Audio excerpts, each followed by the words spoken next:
Esteemed dignitaries for gracing us with their presence on stage.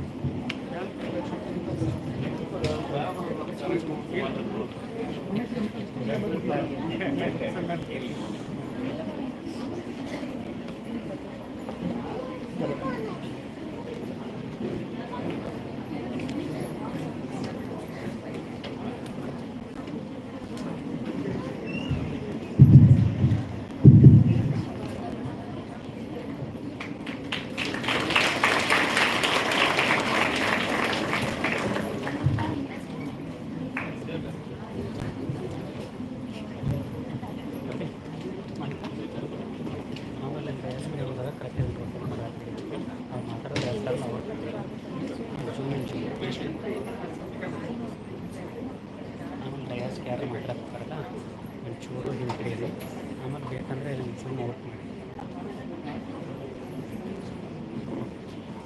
ಇಟ್ಕೊಂಡು ಹೆಂಗೆ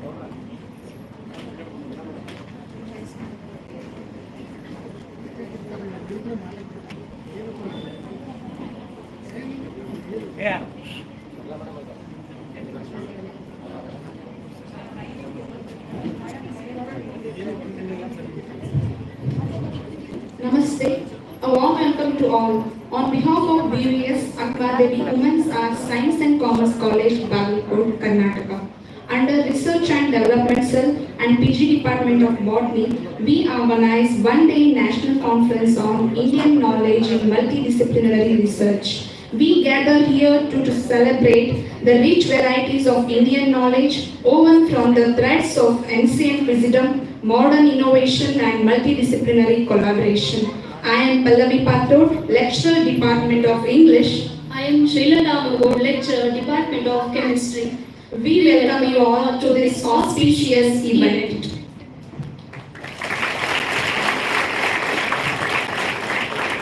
One song can change a movement, one idea can change a world, one step can start a journey, but a prayer can change the impossible. Now I would like to call Spurti Auntie to present a prayer song.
Salama Palisa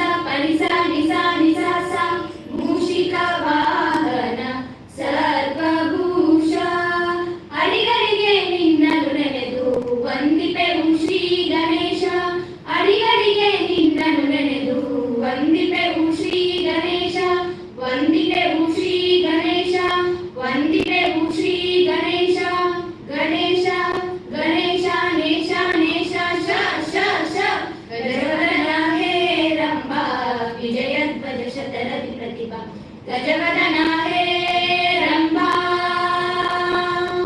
ಓ ಆದಿ ಪ್ರೇಕ್ಷಕನೇ ನಾಟಕದ ಮಾಲೀಕನೇ ಓ ಆದಿ ಪ್ರೇಕ್ಷಕನೇ ನಾಟಕದ ಮಾಲೀಕನೇ ಆದಿ ಪ್ರೇಕ್ಷಕನೇ ಕನೆ ಕನೆ ಕನೆ ಮೇನೆ ಓ ಆದಿ ಪ್ರೇಕ್ಷಕನೇ ನಾಟಕದ ಮಾಲೀಕನೇ ಸ್ವೀಕರಿಸೈ ನಾಟಕ ಮೋದಕ ಸ್ವೀಕರಿಸೈ ನಾಟಕ ಮೋದಕ ನಾಟಕ ಮೋದಕ ನಾಟಕ ಮೋದಕ ನಾಟಕ ಮೋದಕ ನಾಟಕ ಮೋದಕ ನಾಟಕ ಗಜವದನ ಹೇ ರಂಭಾ ವಿಜಯಧ್ವಜ ಶತರದಿ ಪ್ರತಿಭಾ ಗಜವದನ ಹೇ ರಂಭಾ ವಿಜಯಧ್ವಜ ಶತರದಿ ಪ್ರತಿಭಾ ಏಕದಂತ ವೈಕಲಾಂತ ಸಿದ್ಧಿರು ದಿಗ್ಭಯರ ಕಾಂತ ಏಕದಂತ ವೈಕಲಾಂತ ಸಿದ್ಧಿರು ದಿಗ್ಭಯರ ಕಾಂತ ಗಜವದನ ಹೇ Rambha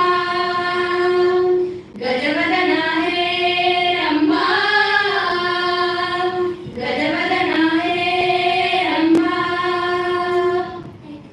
Thank you, students. Now I request Srimati S. J. Vadia, Principal of our college, to welcome the gathering.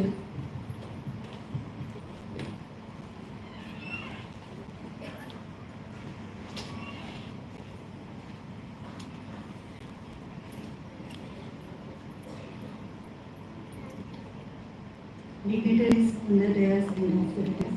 Good morning, everyone. It's my great honor to extend a warm welcome to each one of you on this momentous occasion of the inauguration of a one-day national conference on Indian knowledge in multidisciplinary research. To begin, I would like to acknowledge our esteemed President, Dr. Veerana Charantiman, whose guidance and the vision have been instrumental in bringing this event to life. So, in his absence, I welcome him. I request Shri Gurubasava Sulibhami, Chairman of College Governing Council, BVVS Bagalkot, to preside this function. So I welcome Shri Gurubasava Sulibhami sir to this event. We are deeply privileged to have with us as our inaugurator, a distinguished scholar, Professor B.K. Tulsimana, Vice Chancellor of Karnataka State Akkamahadevi Women's University, Vijaypur. Welcome you, ma'am. It is also an honor to welcome our keynote speaker, Shri Subramaniam Chidambaram, Chief Strategy Officer of the leading multinational company in India. Shri Chidambaram is an authority and expert on Indian knowledge systems.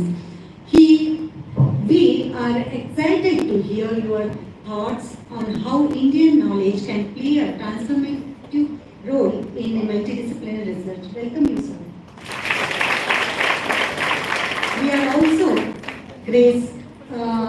We are also extend our warm welcome to Dr. Meena Chandavarkarman, former Vice Chancellor and Chief Advisor of BVVS Sangha, and also a Chairman of South Region Committee, NCTE, New Delhi. Welcome you, ma'am. I also welcome another distinguished resource person, Professor Renuka Meti, Chairman, Department of Food Processing and Nutrition, Karnataka State Akkamahadevi Women's University, Vijaypur. Welcome you, ma'am. I welcome all the BVVS Sangha members, especially the Manadi sir. Welcome you, sir. And also I welcome Administrator of BVVS Sangha, Petkelimar sir. Welcome you, sir. And all the principals of sister institution. Welcome you, sir. I welcome all the participants and all the teaching and non-teaching faculties and all my dear students. Welcome you all. Today's event is more than just a ceremony. It is a celebration of a rich intellectual heritage of India. Its relevance in contemporary research.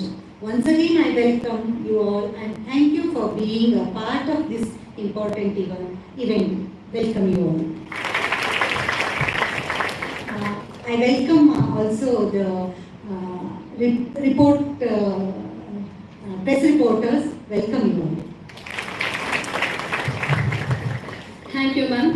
I would like to call Dr. A.K. Marihal, Organizing Secretary and Coordinator, PG Department of Botany, to introduce dignitaries on the dais. Thank you. Respected dignitaries and dear students and all the sister college principals. It's a great opportunity for me to give an introductory talk, and I'm very immensely pleasure to give out the introduction of today's inaugurator. Now before that, of course, since the absence of our chief guest, so I would like to have an introduction about our president of today's function, Shri Sudhibavi sir.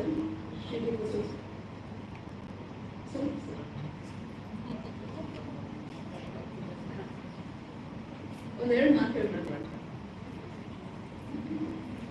So, Professor B.K. Tulsi Madam, Honorable Vice Chancellor of Karnataka State Akkamahadevi University, Vijayapur. Madam holds PhD in Public Economics from University of Mysore in 1989 with UGC fellowship. She served as a lecturer in Kuala University in Department of Economics, PG Center, Davangere. From 1991 to 1999, Madam took the position of leader in the Department of Studies in Economics and Corporation University of Mysore. Then from 1999 to till date, 20 years in the process, Ma'am is serving as a professor in Department of Studies in Economics and Cooperation at University of Mysore. Ma'am was the director in 2016 to 17 at Institute of Development Studies, University of Mysore, and also director of Center for Proficiency Development and Placement Services, University of Mysore in 2018. For 2 terms, Madam was chairperson in the Department of Studies in Economics and Cooperation at University of Mysore in the same year. And on 22nd September 2018, Madam took a charge of registrar in the administrative section and served till 2021 in Vijayanagara Sri Krishna Devaraya University, Ballari. From 2021 to till today, Madam is the Vice Chancellor of Karnataka State Akkamahadevi University, Vijayapur. Madam area of specialization are economics analysis, policy analysis, regional and urban economics, human development and gender economics, infrastructure and energy economics. Madam's research career includes 60 publications in national as well as international journals, 22 edited volumes, nearly 150 seminars and conferences attended, and successfully she has guided totally 20 PhD students. Number of projects are undertaken, supported by UGC, then Planning Development Department, Government of Karnataka, Jilla Panchayat of Chamarajnagara, and Professor B.K. Tulsi Mala has attended seminars in national as well as international level, and also has organized seminars and refreshers courses and methodology courses. Madam has many academic responsibilities on her shoulder. Madam has delivered more than 100 invited lectures, inaugurals, as well as valedictory addresses. Madam is a member of state as well as national level committees. She is a recipient of Mother Teresa Excellence National Award in 2005. We are greatly honored to welcome you, ma'am. Welcome to once again. Let's about the introductory part of today's keynote addressing Sri Subramaniam Chidambaram.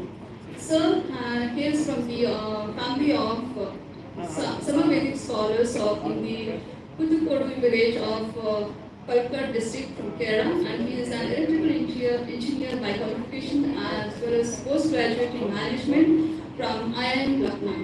Sir currently working as a Chief Strategy Officer for a leading MNC in India. He has published operations well as strategy, case studies, articles in leading national as well as international management journals, and also has delivered many lectures in IIM Lucknow College.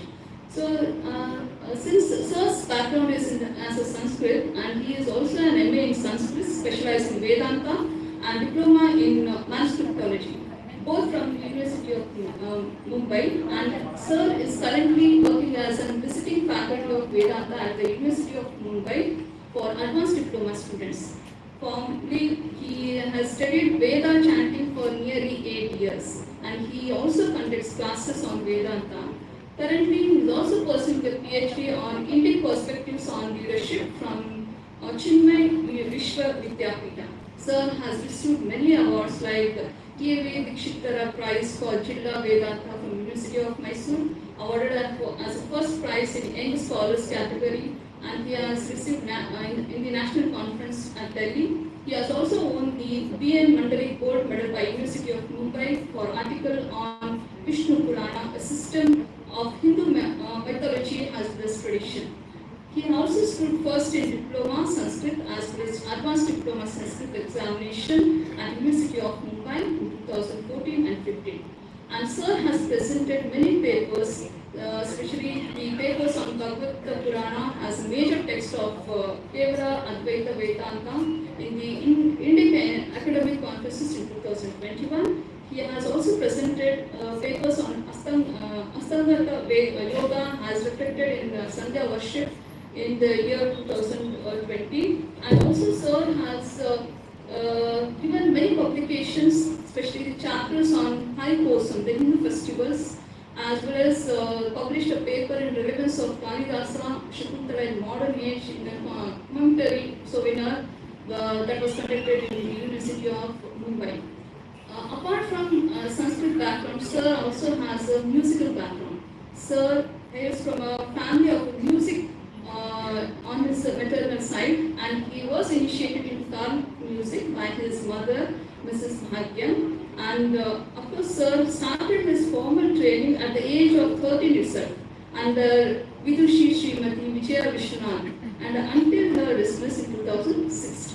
And Sir came, of course, he has been learning both from Srimati Vijaya as well as Almela Mani are among the senior most students as well as of the Brindama school. He has also learned Tirupuja as well as the Tivaram songs. So it is from Srimati Janki Sundaram as well as the rare hits of Mysore Sadashiv Rao, Veena Seshana as well as the Harikeshwara Uttaya Bhagavataru from Vidushis T.S. Satyavati as well as M.S. Shiva. And Sir has performed many musical shows also, especially the online Sangeeta Upasam. So he has especially given, since from 2020, he has been giving certain dramatic concerts also. And of course, Sir has been recognized with the awards in the music level, that is the music competition. He has received the first prize in Kannada Sahitya Parishad Bangalore in 2009, and also he is the best vocalist in the annual music competition, as well as second prize in the annual music competition that was conducted in 2012. Sir has also received the G.V. Astri Music Award as well as Vijaya Bhaskar Music Award, Kannada Sahitya Parishad in Bangalore in 2009. So we are very grateful to Sir for coming far from the Pune to have this session of the conference. Thank you very much, and I thank for giving me an opportunity to give an introduction regarding this. Thank you. May the beauty and fragrance of the flowers brighten our day and warm our heart. Now I request our respected Principal Srimati S.J. Vadia ma'am to present a bouquet to today's President of this event, Shri Gurubasuma Sulibami Sir, Chairman College Governing Council, Bagalkot. I request the Principal Ma'am to offer a bouquet to inaugurator of this function, Professor B.K. Tulsimal, Honorable Vice Chancellor, Karnataka State Akkamahadevi Women's University, Vijaypur. I request Principal Ma'am to present a bouquet to Sri Subramanian Chidambaram, Chief Strategy Officer for leading multinational company in India.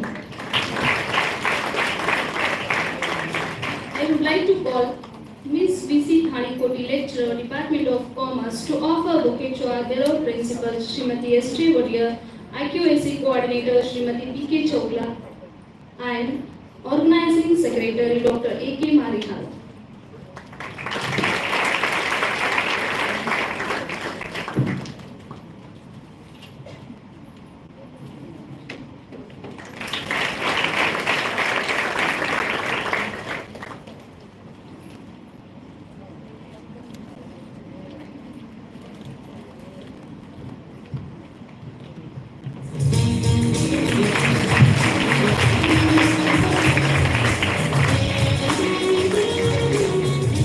Thank you, ma'am. We are about to commence our event by lighting the lamp of knowledge and wisdom. I request all the dignitaries to inaugurate the event by lighting the lamp. Right, Akkama.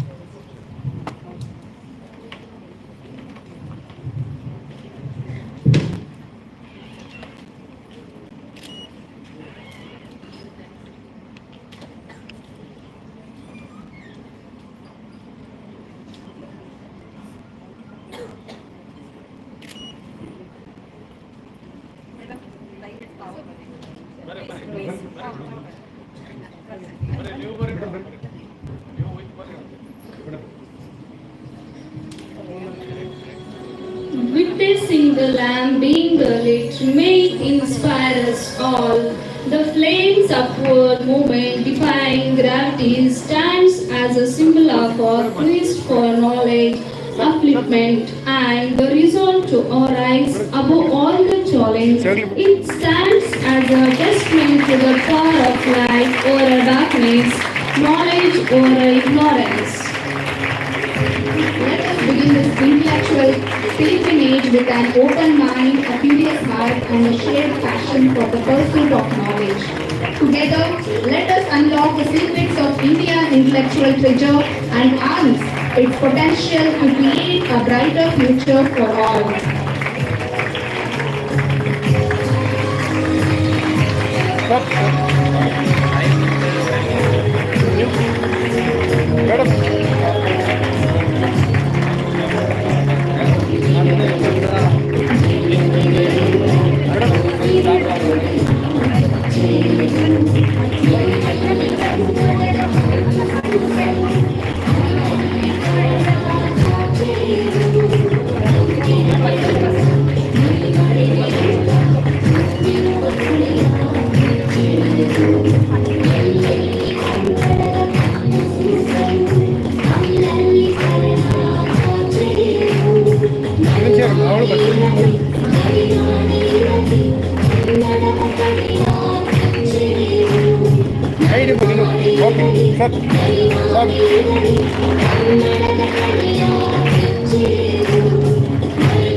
Thank you. I request all the dignitaries to release the book, which is a collection of research articles submitted by participants in this national conference on the themes.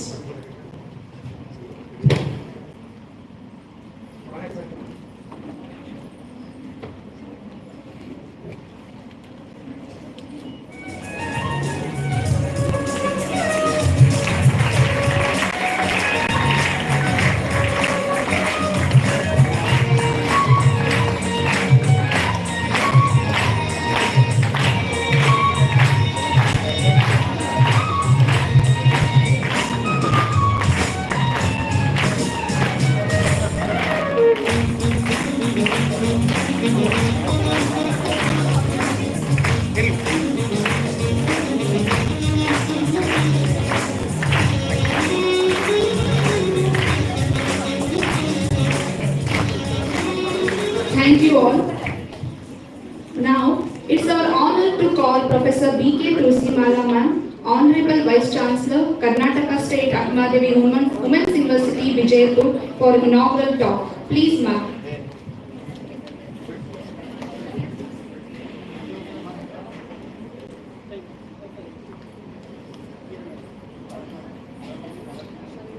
ಎಲ್ಲರಿಗೂ ನಮಸ್ಕಾರ. ಇವತ್ತಿನ ಈ ಕಾರ್ಯಕ್ರಮದ ಅಧ್ಯಕ್ಷತೆಯನ್ನು ವಹಿಸಿರುವಂತಹ ಶ್ರೀಯುತ GS ಸುಲ್ಬಾವಿಯವರೇ, ಈ ರಾಷ್ಟ್ರೀಯ ಸಮ್ಮೇಳನದ ಆಶಯ ಭಾಷಣವನ್ನು ನೆರವೇರಿಸಿಕೊಡಲಿರುವ ಶ್ರೀ ಸುಬ್ರಹ್ಮಣ್ಯಂ ಚಿದಂಬರವರೇ, ವೇದಿಕೆಯಲ್ಲಿ ಉಪಸ್ಥಿತರಿರುವವರೇ, ಈ ಕಾಲೇಜಿನ ಪ್ರಾಂಶುಪಾಲರಾದ ಶ್ರೀಮತಿ ಒಡೆಯರವರೇ, ವೇದಿಕೆಯ ಮುಂಭಾಗದಲ್ಲಿರುವ ಕರ್ನಾಟಕ ರಾಜ್ಯ ಅಕ್ಕಮಹಾದೇವಿ ಮಹಿಳಾ ವಿಶ್ವವಿದ್ಯಾನಿಲಯದ ವಿಶ್ರಾಂತ ಕುಲಪತಿಗಳಾದ ಪ್ರೊಫೆಸರ್ ಮೀನಾ ಚಂದಾವರ್ಕರ್ ಅವರೇ, ಗೌರವಾನ್ವಿತ ಪ್ರಾಂಶುಪಾಲರುಗಳೇ, ಸಹೋದ್ಯೋಗಿಗಳೇ, ಈ ಸಮ್ಮೇಳನದ ಶಿಬಿರಾರ್ಥಿಗಳೇ, ಮಾಧ್ಯಮ ಮಿತ್ರರೇ ಹಾಗೂ ಪ್ರಿಯ ವಿದ್ಯಾರ್ಥಿನಿಯರೇ, ಮೊದಲನೇದಾಗಿ ನಾನು ಈ ರಾಷ್ಟ್ರೀಯ ಸಮ್ಮೇಳನದ ಆಯೋಜಕರಿಗೆ ಹಾರ್ದಿಕ ಅಭಿನಂದನೆಗಳನ್ನು ಸಲ್ಲಿಸೋದಕ್ಕೆ ಇಷ್ಟಪಡ್ತೀನಿ. ಬಹಳ ಸಕಾಲಿಕವಾದಂಥ, ಬಹಳ ಉಪಯುಕ್ತವಾದಂಥ ಕಾರ್ಯಕ್ರಮ. ನಮಗೆಲ್ಲ ಗೊತ್ತಿರೋ ಹಾಗೆ 2020 ಹೊಸ ರಾಷ್ಟ್ರೀಯ ಶಿಕ್ಷಣ ನೀತಿ ಜಾರಿ ಆದಾಗಿಂದ ಈ ಭಾರತೀಯ ಜ್ಞಾನ ಪರಂಪರೆಯ ಪುನರ್ ನಿರೂಪಣೆ, ಇದರ ಪುನರ್ ಮನನದ ಬಗ್ಗೆ ಸಾಕಷ್ಟು ಪ್ರಯತ್ನಗಳು ನಡೀತಾ ಇದೆ. ಸರ್ಕಾರದ ಮಟ್ಟದಲ್ಲಿ, ಸಂಘ ಸಂಸ್ಥೆಗಳ ಮಟ್ಟದಲ್ಲಿ, ಬೇರೆ ಬೇರೆ ವೇದಿಕೆಗಳಲ್ಲಿ, ಶೈಕ್ಷಣಿಕ ವೇದಿಕೆಗಳಲ್ಲಿ ಇದ್ರ ಬಗ್ಗೆ ಸಾಕಷ್ಟು ಚರ್ಚೆ ನಡೀತಾ ಇದೆ. ಈ ಚರ್ಚೆಯ ಮೂಲ ಉದ್ದೇಶ ಭಾರತೀಯ ಜ್ಞಾನ ಪರಂಪರೆಯನ್ನು ಇವತ್ತಿನ ಜ್ಞಾನ ಪರಂಪರೆಯ ಜೊತೆಗೆ ಹೇಗೆ ಸಮನ್ವಯ ಮಾಡಿ ಈ ನಮ್ಮ ಸಮಸ್ಯೆಗಳಿಗೆ, ನಮ್ಮ ಸವಾಲುಗಳಿಗೆ, ನಮ್ಮ ಬೇರೆ ಬೇರೆ ಜ್ಞಾನ ಶಾಖೆಗಳಿಗೆ ಒಂದು ಹೊಸ ಆಯಾಮ, ಹೊಸ ಬೆಳಕನ್ನು ಕೊಡೋ ಸಾಧ್ಯತೆಗಳನ್ನು ಪರಿಶೀಲನೆ ಮಾಡೋದು ಆಗಿದೆ. ಈ ನಿಟ್ಟಿನಲ್ಲಿ ಇವತ್ತಿನ ಈ ರಾಷ್ಟ್ರೀಯ ಸಮ್ಮೇಳನ ಒಂದು ಅಭಿನಂದನಾರ್ಹ ಪ್ರಯತ್ನ. ಹಾಗಾಗಿ ನಾನು ಸಂಘಟಕರಿಗೆ ಹಾರ್ದಿಕ ಅಭಿನಂದನೆಗಳನ್ನ ಸಲ್ಲಿಸ್ತಾ ಇದ್ದೀನಿ. ಹಾಗೇನೇ ಇದು ರಾಷ್ಟ್ರೀಯ ಸಮ್ಮೇಳನ ಆಗಿರೋದ್ರಿಂದ ಸಭಾಧ್ಯಕ್ಷರು ಹಾಗೆ ಸಭೆಯ ಅನುಮತಿಯನ್ನು ಕೋರಿ ನನ್ನ ಮಾತುಗಳಲ್ಲಿ ಇಂಗ್ಲಿಷ್ನಲ್ಲಿ ಹೇಳೋದಕ್ಕೆ ನಾನು ಅನುಮತಿ ಕೋರ್ತಾ ಇದ್ದೀನಿ. Respected friends, it's a known fact that time and again we are discussing about the relevance, revival, restatement and also integration of Indian knowledge system with our modern knowledge. It is a very well-known fact that this Indian knowledge system, it includes all the systematic disciplines of knowledge which were developed to a high degree of sophistication in India, so since time immemorial. At the very outset, it is clear that Indian knowledge system, it includes Gnan, Vignan and also Jivan Darshan. It is very vast. And this Gnan, Vignan and Jivan Darshan, they have been evolved out of experiences, observations, experimentation and also rigorous analysis. And our ancestors, they have, through their observations, cultural practices and also through their perceptions. And over a period of time, it has been passed on to generation through culture, practices, traditions. The vastness, depth and dimensions of Indian knowledge system, so they are beyond our imagination. It is a vast source of knowledge, treasure, inherently encompassing all domains of knowledge or all aspects of our living. For example, it includes Indian mathematics, Indian astronomy, Indian natural studies, natural resources studies, Indian education, healthcare, medicine, well-being, yoga, agriculture, industry, manufacturing, trade, commerce, biodiversity, environmental planning, then sustainable development, economy, polity, governance, law, justice, gender development, green skills, sustainability, and whatnot. So when we pause and look at the vastness of Indian knowledge system, it becomes very clear that it is a rich knowledge, and the essence of, the very essence of, the crux of Indian knowledge system is Bharatiyate. So Bharatiyate is the crux of this Indian knowledge system. Therefore, whenever we talk about Indian knowledge system, so Bharatiyate is the way of perceiving, understanding, interpreting, analyzing, managing, and sustaining the welfare of all. And the core of Indian knowledge system is Indian philosophical thoughts, Indian ethical frameworks, value system, and cultural context. Therefore, it is very, very holistic. So it is sustainable and it is in harmony with nature, and it takes into consideration social harmony and social cohesion. Given this all-pervasive importance of Indian knowledge system, there are very, very strong imperatives, pertinent imperatives for its application to address the contemporary issues and contemporary challenges. Therefore, the moot question is how to promote multidisciplinary research via Indian knowledge system, or how to encourage research, multidisciplinary research in Indian knowledge system. So, if this is the question, the next questions will be, what are the objectives of this kind of multidisciplinary research? And what could be the pathways to integrate Indian knowledge system with modern knowledge? The first objective of multidisciplinary research in Indian knowledge is revival and rejuvenation of Indian knowledge system. That is restatement of Indian knowledge system in the contemporary scenario or in contemporary context. Here, I would like to make it a point that the revival of Indian knowledge system does not merely mean preservation of Indian knowledge system as another branch of knowledge, just it is not another compartment of knowledge, but rather we have to integrate Indian knowledge system with all the disciplines of knowledge. So it has to be overarching and it has to be integrated with all disciplines of knowledge. And further, the integration of Indian knowledge with the diverse fields in academic landscape, so it has to lead to practical applications across the domains. So we are more interested in practical applications of Indian knowledge system. It is not just wisdom or it is not just knowledge. We want to apply Indian knowledge in order to solve, in order to understand our problems. Therefore, promoting Indian ethos in our research culture, in our research ecosystem, it is also one of the objectives of encouraging multidisciplinary research in Indian knowledge system. In addition to this, so we are looking at the pathways. What should be the pathways to encourage research in Indian knowledge system? So we have to articulate local pathways to encourage multidisciplinary research, because indigenous capacity development or developing community knowledge. For example, we have traditional knowledge, we have folk knowledge, we have tribal knowledge.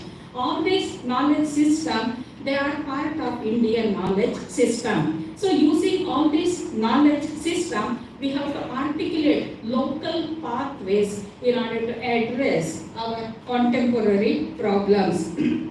Therefore, it has to be a continuous journey integrating all these components. And the second pathway could be enhancing the role of women. Even in our earlier discussions, we were discussing about role of women. In conservation, preservation and sustenance of Indian knowledge, role of women is eminent. So without women, we cannot preserve and conserve Indian knowledge. But the thing is that how to enhance the role of women, how to integrate the role of women. For example, in cultural conservation, in natural resource preservation, or could be in town planning. So role of women, so it is very, very important. Even in local knowledge innovations, we can encourage role of women. Therefore, another pathway could be encouraging role of women or integrating women in a further strengthening Indian knowledge system. And the third pathway could be developing database and proper documentation of research in Indian knowledge system. So Indian knowledge system, it has expressed itself in various domains. So proper documentation, proper developing database, it is very, very important. And also developing researchable concepts. We know the issue, but how to convert it into a researchable concept, or how to conceptualize the issue into a researchable issue. Therefore, developing researchable concepts or conceptualization and proper contextualization of methodologies, it is also one of the pathways to encourage further research in Indian knowledge system. In this context, workshops, discussions, deliberations, collaborations, consultations with other departments, with other institutions, or even with NGOs, it may be worth considering. However, a close look at the scenario makes it very clear that there are a few challenges. So the challenges include, number one, changing the mindset. So in order to encourage research in Indian knowledge system and also to accept Indian knowledge as a practical way of addressing the contemporary issues, lot of unlearning and relearning is required. Therefore, changing the mindset, it is very, very important. And this kind of discussions, deliberations, it can orient people, it can change their perception with regard to Indian knowledge system. Further, addressing the rigidities and also biases, it is another challenge. So policy has to be consistent. If there is no continuity in policy inconsistencies are enabling institutional framework, or enabling system structure, it is also very, very important. Therefore, creating an enabling research ecosystem for encouraging research in Indian knowledge, so it is also another important area of concern.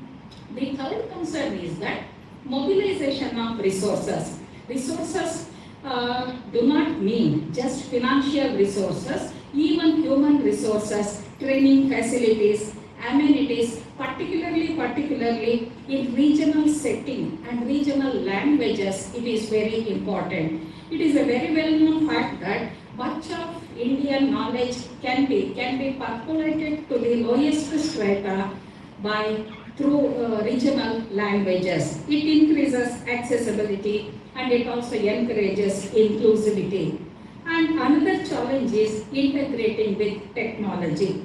Now we are in digital era. There is too much of digitalization. So addressing the technological complexities and expressing all the results of this research, or even different domains of Indian knowledge system in digital space, it is also very, very important. Therefore, integration with digitalization, it could be another area of concern.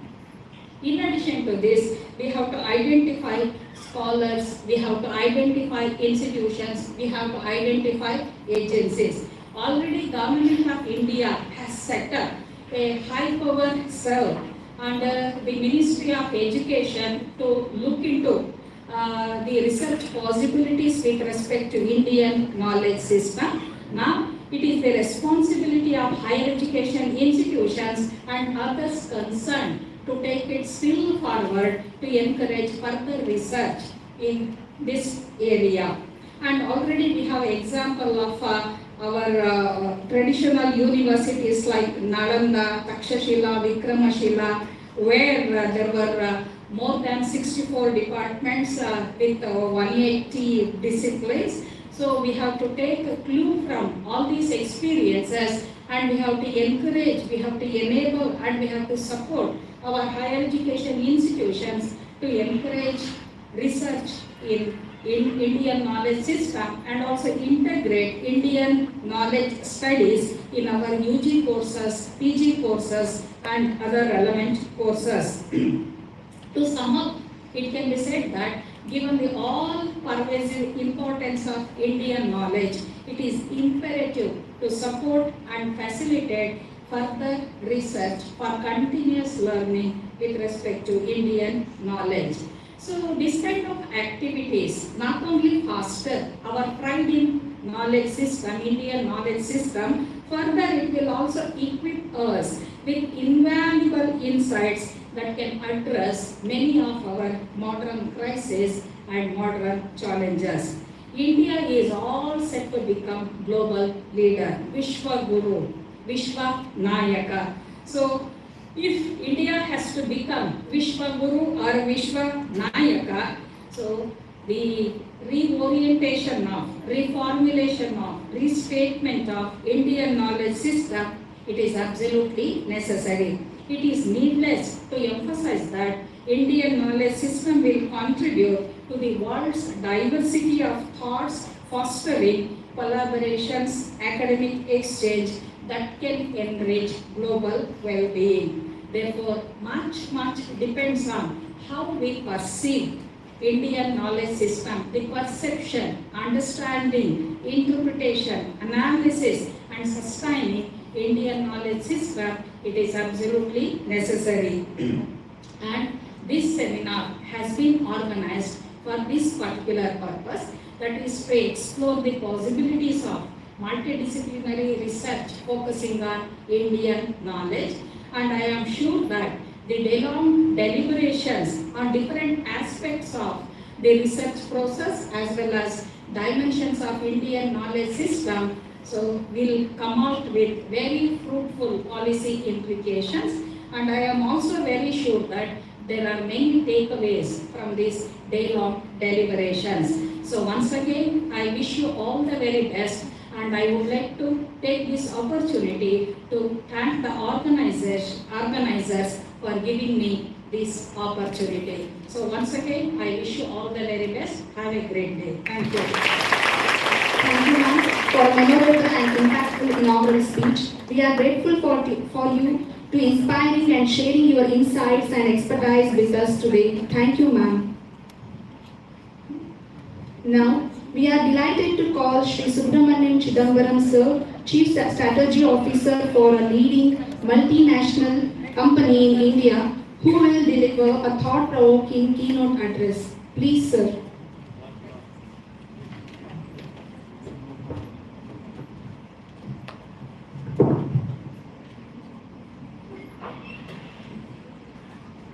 Shri Gurubhyo Namaha.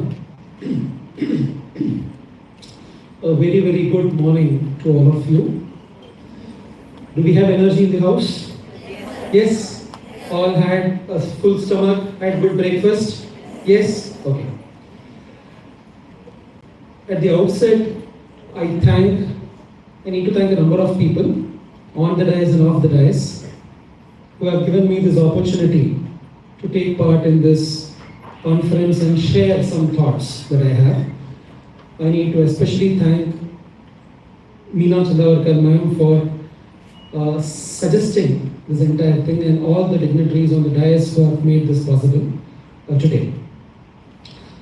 I think it's a very difficult task for me to go after Tulsimala ma'am. She has literally summed up the entire aspect of what IKS needs to focus on what are the challenges, how do we go about, and what are the future or next steps. So I think beautifully summed up, ma'am. I'll just share a few quick thoughts, and maybe since anyway there's going to be a longer session which I'm going to share with all of you, I will not keep this very long, I'll keep this very brief. Some very interesting points that ma'am brought about. Indian knowledge systems today, we are looking at it as a very individual topic. And there are national conferences, international conferences happening all across the country. What we need to understand is that, as Madam rightly said, at the base of all this is a change in mindset that we need to start with.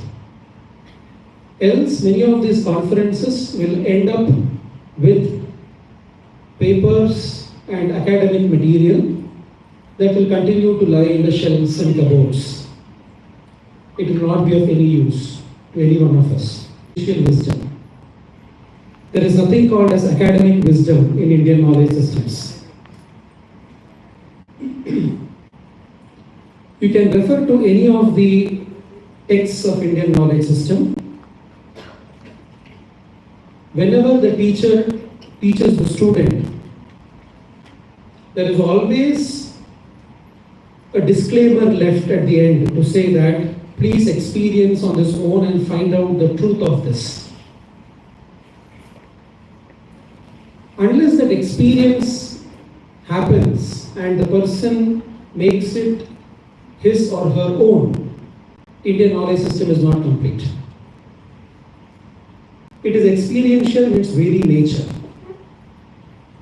That is also the difference between the contemporary knowledge and Indian knowledge system, because all of you have, including me, have gone through the Western education system, correct? You have all been through the Western education system. You all know that. We all have been through textbooks, reference books, by hearting, writing answers, getting marks. This has been our system. Many years later, when you get into the workforce or the job, you will realize, what did I learn all that for? What of that is really relevant today? We start questioning many of these things, including at the higher education level, I'm saying. On the contrary, if you look at Indian knowledge systems, every aspect of Indian knowledge system is founded on an experience or an experiment or an analysis or an inference. It is never an academic principle. It is never an academic theoretical framework which is said and said, no, you believe this. Never. So what we all need to do is that absorb the spirit of Indian knowledge system first before getting into the details.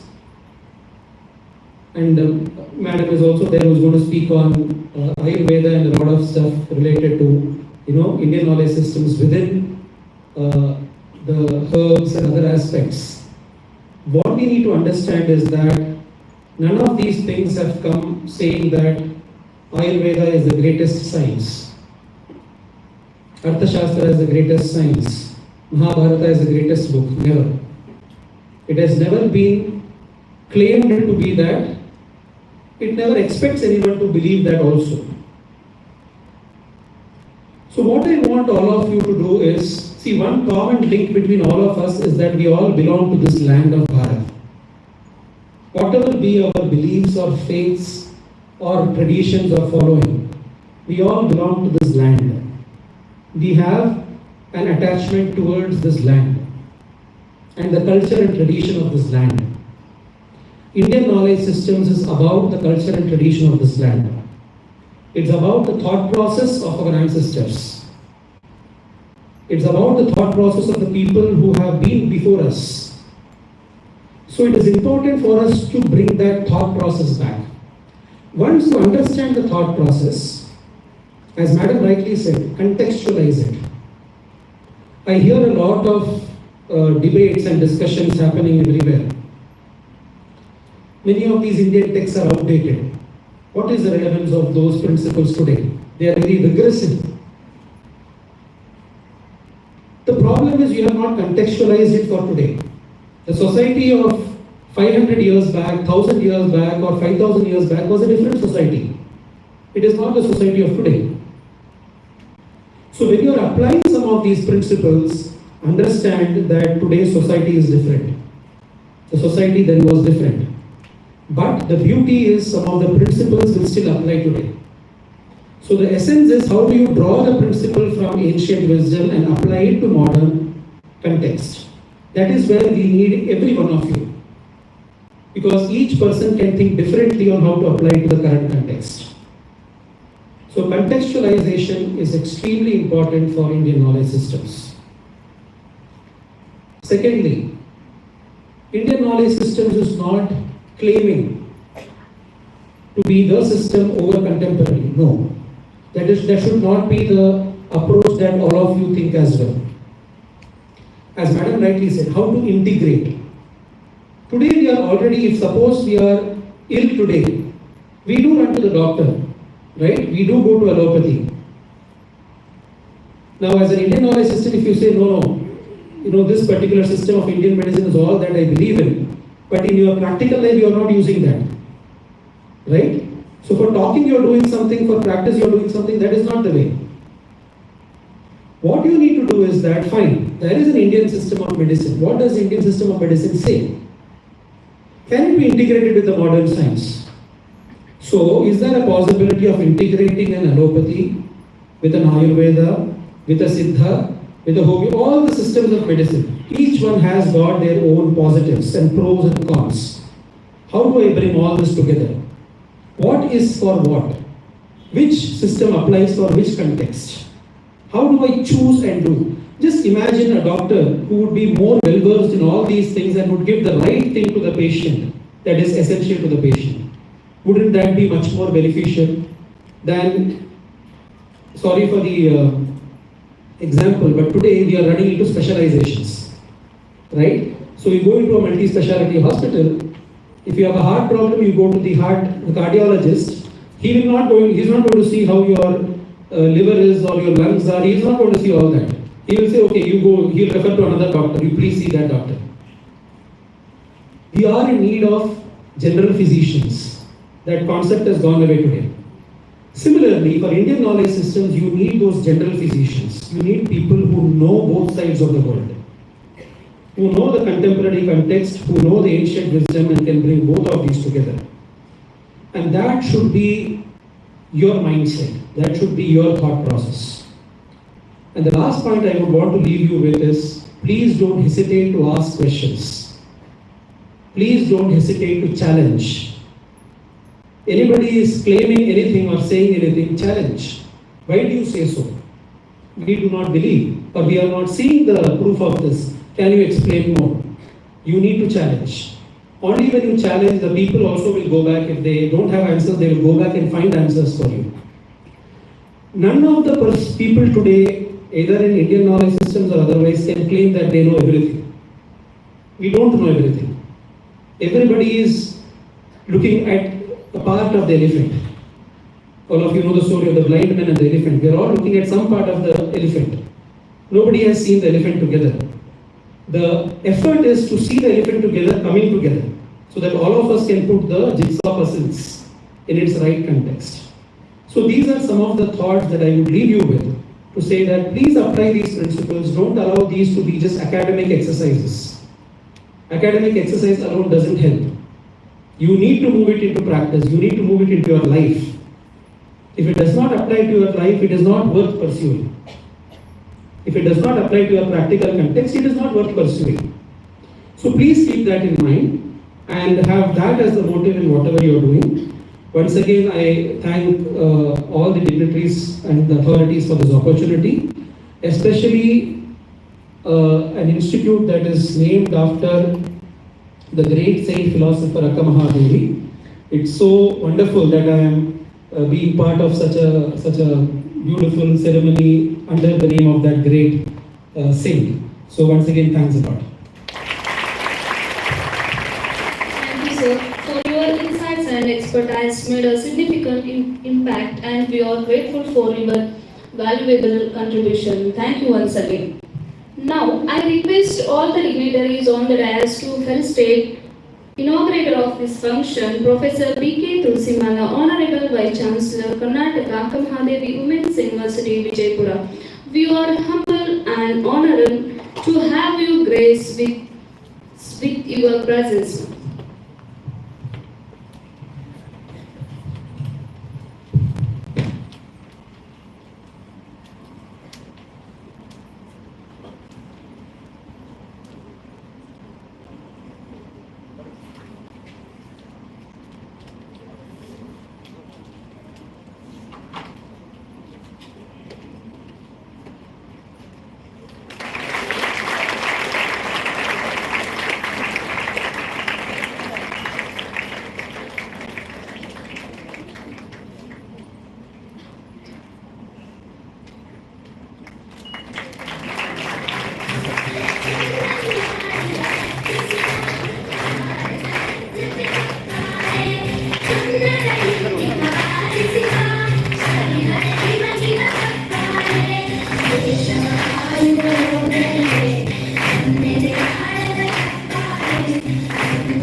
Thank you all.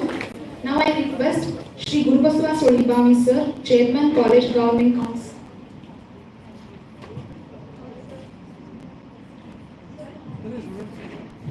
Now I request all the dignitaries on the dais to felicitate our speaker, Shri Subramanian Chidambaram Sir, Chief Strategy Officer for leading MNC in India.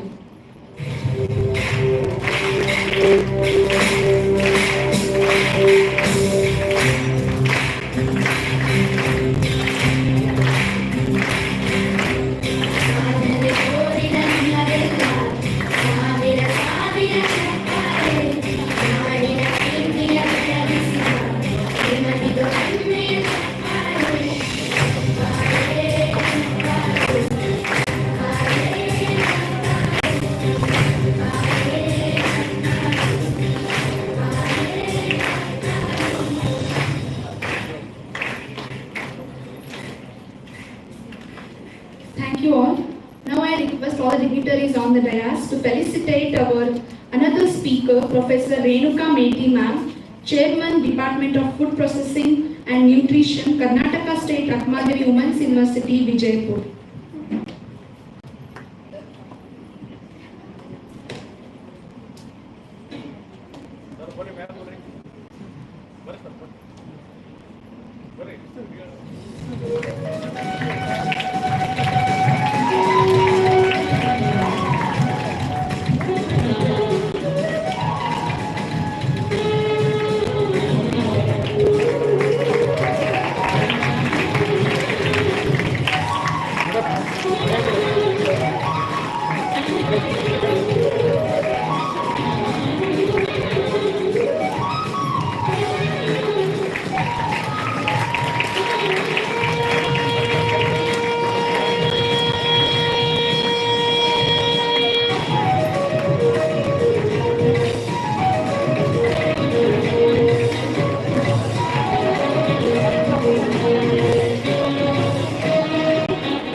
Sir, Chairman, College Governing Council, BVVS Bagalkot for presidential remarks.